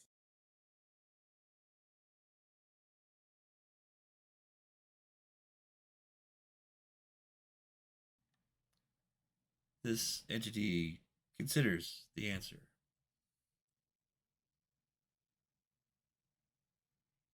Go ahead and let's see. This is going to be persuasion of some sort.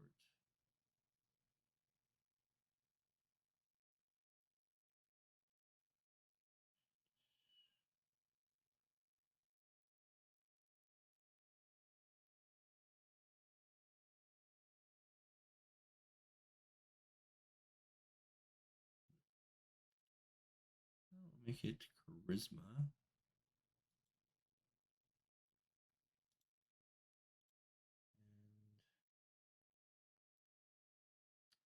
You are expressing empathy here.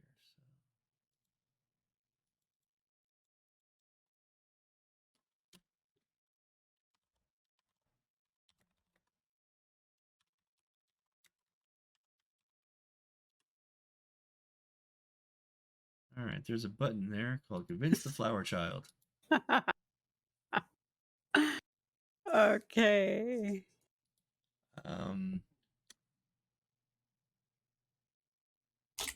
Given the conversation, I'd say difficulty is going to be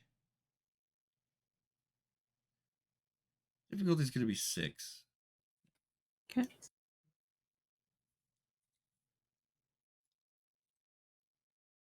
Uh-oh. Ugh, that's a 1. See, I should have been having Bill roll for me. Maybe next time. 1 success. It's a standard success. It's not. But you didn't fail.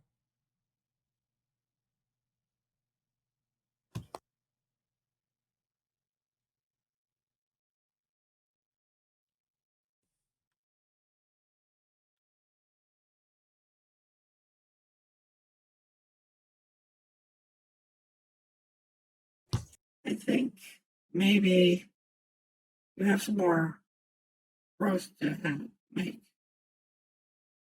But don't we all?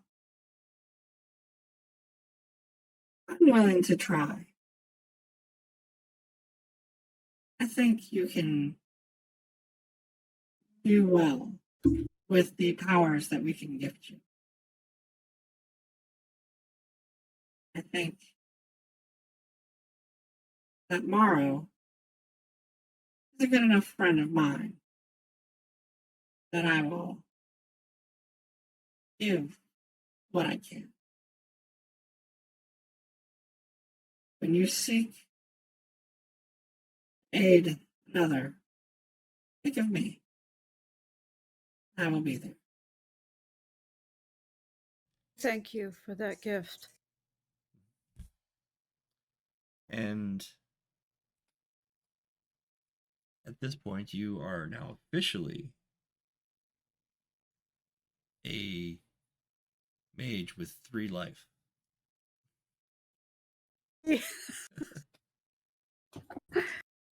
I got one more. Yes. Hi. That was worth it. Yes, it was. You feel yourself empowered with the calm serenity and guidance of the flower child. And they are now a part of your spiritual conduit to that sphere of understanding. Okay. You give your graces, you walk back tomorrow. Tomorrow nods approvingly. And then, as she does, leave you to your workings. She's never been one to force anything upon you. She gives you what she needs, and she sometimes can be gruff. But at this moment, she feels that the lesson has been taught. Eventually, you find yourself back in the woods, back in the material plane, eventually back to your home, where the following 2 days from then, you meet up with your companions from the other night, Charlie and Jezebel. Where would you like to meet? You've got options. What location did you decide upon?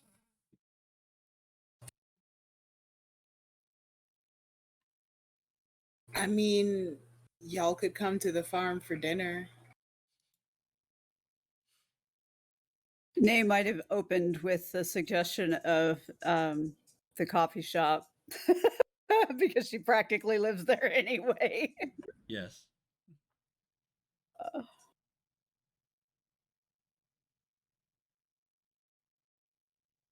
where do you guys want to go?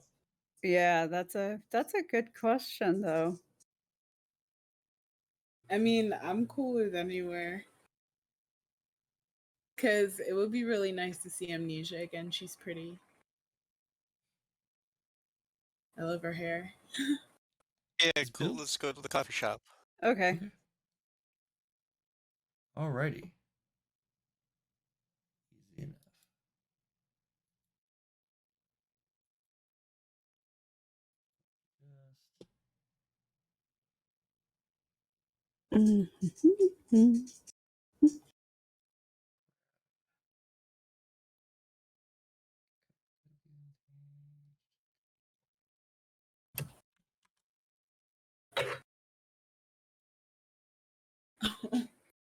Jeepers.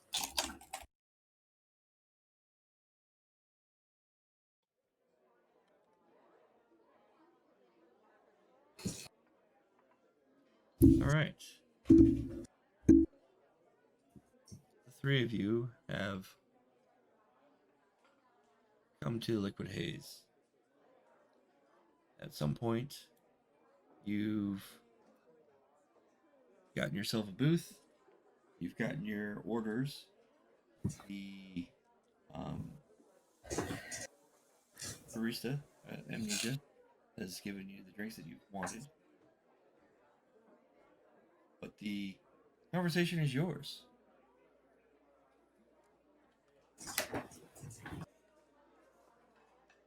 So I take it we all met Mark at the same time?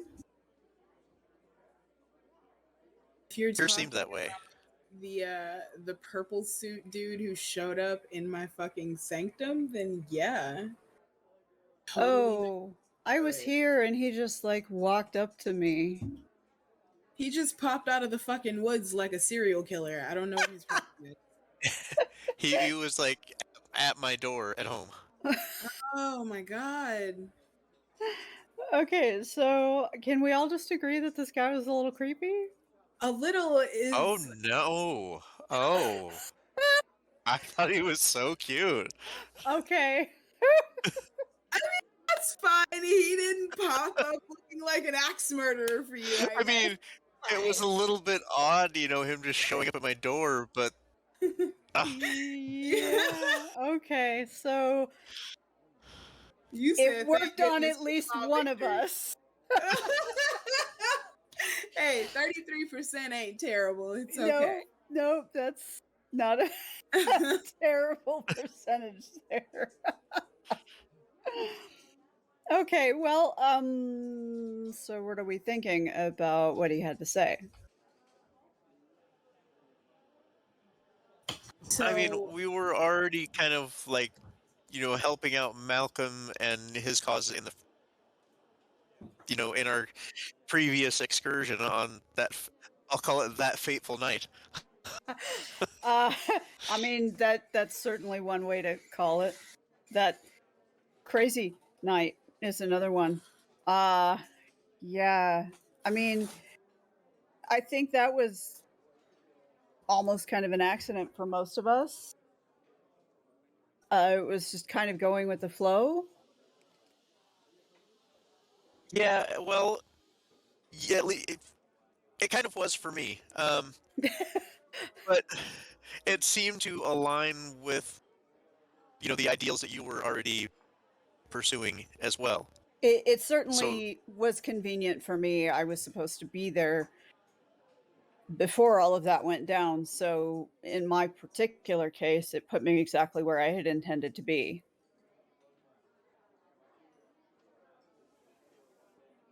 Yeah, it's just interesting that, the two of us were put together with you on this cause that you were already I will looking admit into. that It has me turned out to be intrigued. more than what we were expecting. Yeah, that certainly has me intrigued. So I haven't had a chance to tell you guys this, but that night, the people that we fought in the park, I'm sure you both guessed that they were not exactly normal. What was going on is that they were possessed by shards of an owl spirit. And Shards? it's Like in Inuyasha? no. Wow, I would have thought you're too young for that one.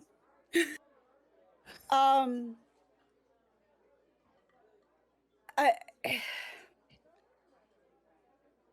they aren't physical anything. They are Holy Spirit. But they're feeding on these people's fear and prejudice and hatred. And they're steering them. I am still looking into why they're here. but they're part of a really old legend.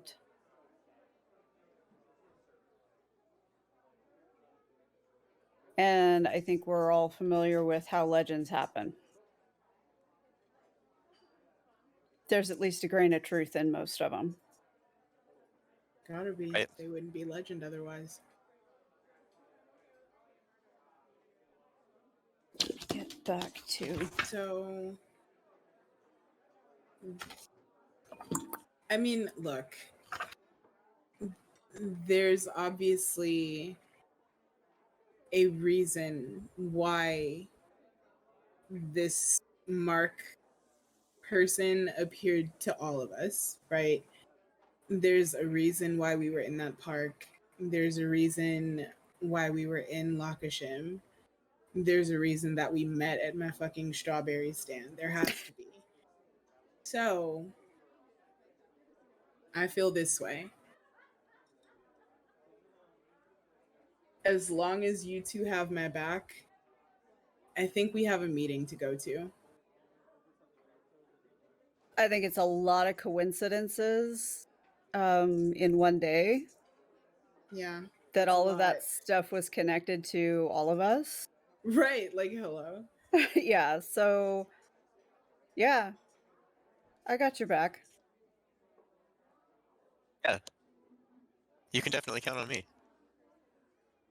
And y'all can So- count on me too. Let's do this. Let's go see a man about another man. Isn't that all? That sounds like- Okay, Charlie. So we know where you're going It's with a this. Friday night. I and mean, look, the night is young. Let's do some goofy shit.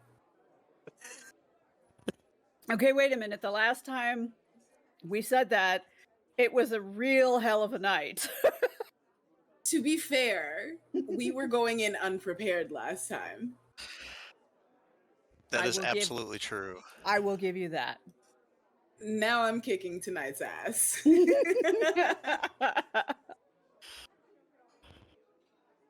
as you have this conversation and as you get to know each other a little better over the coming days and weeks, at this particular moment at this booth, you can almost sense, even when you don't see it, but when you do look up, Amnesia is watching all three of you with this huge shit-eating grin. Oh, shit. Oh, God. Bet did she win, and can I get in on it? Seriously? And you spend the next, few days, few weeks, conversating, learning more about each other's lives, and, where you've come from. And it isn't long before you each receive a missive to meet Malcolm at a place known as the Splintered Wand in Ballard. The And- Ballard. And he requests the three of you to meet him there. And that's where we're going to leave tonight. And we'll broach that meeting next time. Cool. The Splintered Wand, by the way, is an actual place in Ballard that is just been opened up, and they are basically a wizard-themed bar and restaurant. They Of have course a, they Oh, Uh, they have a dragon on the wall. They have a skeleton sitting at the bar. They've got an upstairs area where you basically craft your wand. Almost like how you craft your lightsaber at Star Wars Land or whatever. You go up there and they'll make you a wand. The proprietors of this place actually have a wand making business prior to opening this restaurant. Ha ha. Wow. Giving Leaky Cauldron. It's very much giving Diagon Alley. Like, it's giving Universal Studios, and I'm really here for it. It is also down the street from the Seattle Metaphysical Library, which is also a real place and pretty dope. Some exploring to do in Ballard. The Seattle Metaphysical Library does not keep regular hours. It is bizarre. You actually sometimes have to call them and say, "Hey, can I come in? I'll be, will you let me in between 3 and 5 on Thursday?" No. It is a crazy, and if you're walking around Ballard, you may not even know it's there. It's got just a little sign and a placard that, like this hole in the wall next to like a music store or something like that. Mm-hmm. I love it. There are hours. What the fuck? It's every time I go to Ballard, I'm like, I am in a Mage game. This is great. Yeah. Anyway, I had fun. Me too. Yeah. I'm very excited for what's to come. I'm very excited. Oh, this is the kind of that calm before the storm. Oh yeah, I it's about was to get fucking sick. I already know. Yeah, I was absolutely getting exactly that vibe. Like, okay, so this is okay. We did the roller coaster thing. We came down, and we're kind of slowly gliding back up the hill. Here we go. This is about to get crazy. Mhm. Every single time. I still feel like Charlie has this like bombshell of information Yeah. that it really has nothing to do with anything that has happened with the rest of the group, but is like potentially incredibly dangerous information. Yeah. Like, Yeah, I think you're right like, about how that. and when too. do I drop this, to the group? Yeah, like this is really gonna confuse the shit out of them. When do I actually tell them about it? Yeah. It's the tension for me. Yeah. When do you throw down the strange piece of hypertech and be like, so? So here's my proof of aliens. Yeah, wait. Oh, jeez. Wait. Great way to start that conversation, I think. I mean, what other way can you start it, to be honest? You just gotta slap your dick on the table, you know? Have you seen one of these? Well, yeah. Maybe not that shape, but okay. Yeah. Poor Tim. Tim, Oh, you no. didn't know what you were getting into when you put this particular group together, right? I did actually. Because there it is, right there on the table. Just staring at you. As much as you stare at it, it stares back. No, that's the abyss. Oh no, you're right. ¿Por qué no los dos, to be honest? I mean, it's the same damn thing. Yeah, it gotta be. Well, had fun. Okay. I hope you guys did as well. Yes. Any closing notes or questions or comments before we go? So, Tim, this is amazing that we did that role play with Morrow, because the rote that I added before we started Yeah. fits right in. So I altered the description a touch Good. to work the flower child in. Works great for me. Okay. Yeah, I didn't know if you had gotten a chance to look at it, but I saw a little bit of it, but I've seen that rote before, so I had an idea. And I actually do want to rename it, but Of simply to fit with Nay's mythology. But I need to do some looking into that to come up with the correct word. Absolutely. Not a problem. All right. Well, Bill, Alix? Random question. Was my camera better this time? It looks better on my end, but I'm not sure if it looks better on your end. I think it looks okay. I mean, it's hard for me to see. Let me see. I have a really small version of you on my monitor here. Oh, no, you're fine. But here, on this monitor, I think it looks okay. I think the combination of the background and what you're wearing is kind of like matching. Yeah, it's a lot. It's a little kind of bit like a floating head a little bit, but not that bad. I am gonna say, Alix, that you have quite a bit of weird clipping going on, like with your Aquafina case in the background is kind of coming through on occasion. Yeah, I didn't put my green screen up. I was gonna say your background will work way better with the green screen up. It'll be more solid in more places. Yeah, I'll have to keep that in mind next time. I just didn't have time today. Yeah, what's funny, I've noticed in mine is that the green screen shows through between my head and my headset. Because it's clipping the outside. It doesn't quite recognize that as alpha. Yeah, it was really funny. Somehow it works on Bill's green screen, though. It's amazing. What is that?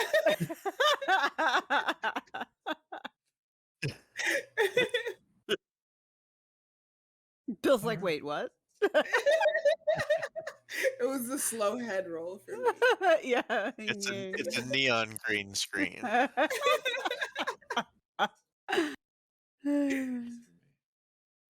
And the psychedelic effects that Bill was giving us while Jessie was having her little joy trip. That was iconic. So, all right. Yeah. Well, I think we're I'm set going for to now. go and do stuff and things. Yep. Do your stuff. Do I your will things. see y'all on Monday. Yeah, Monday. next Monday. Have a great night. All right. Yep. Good night. Good night. And that is it for episode 8 of Seattle at Dawn. Thank you for being here. Again, if you liked this, follow us, subscribe to us, give a thumbs up like this, and we'll see you next time. Thanks again. Have a great day.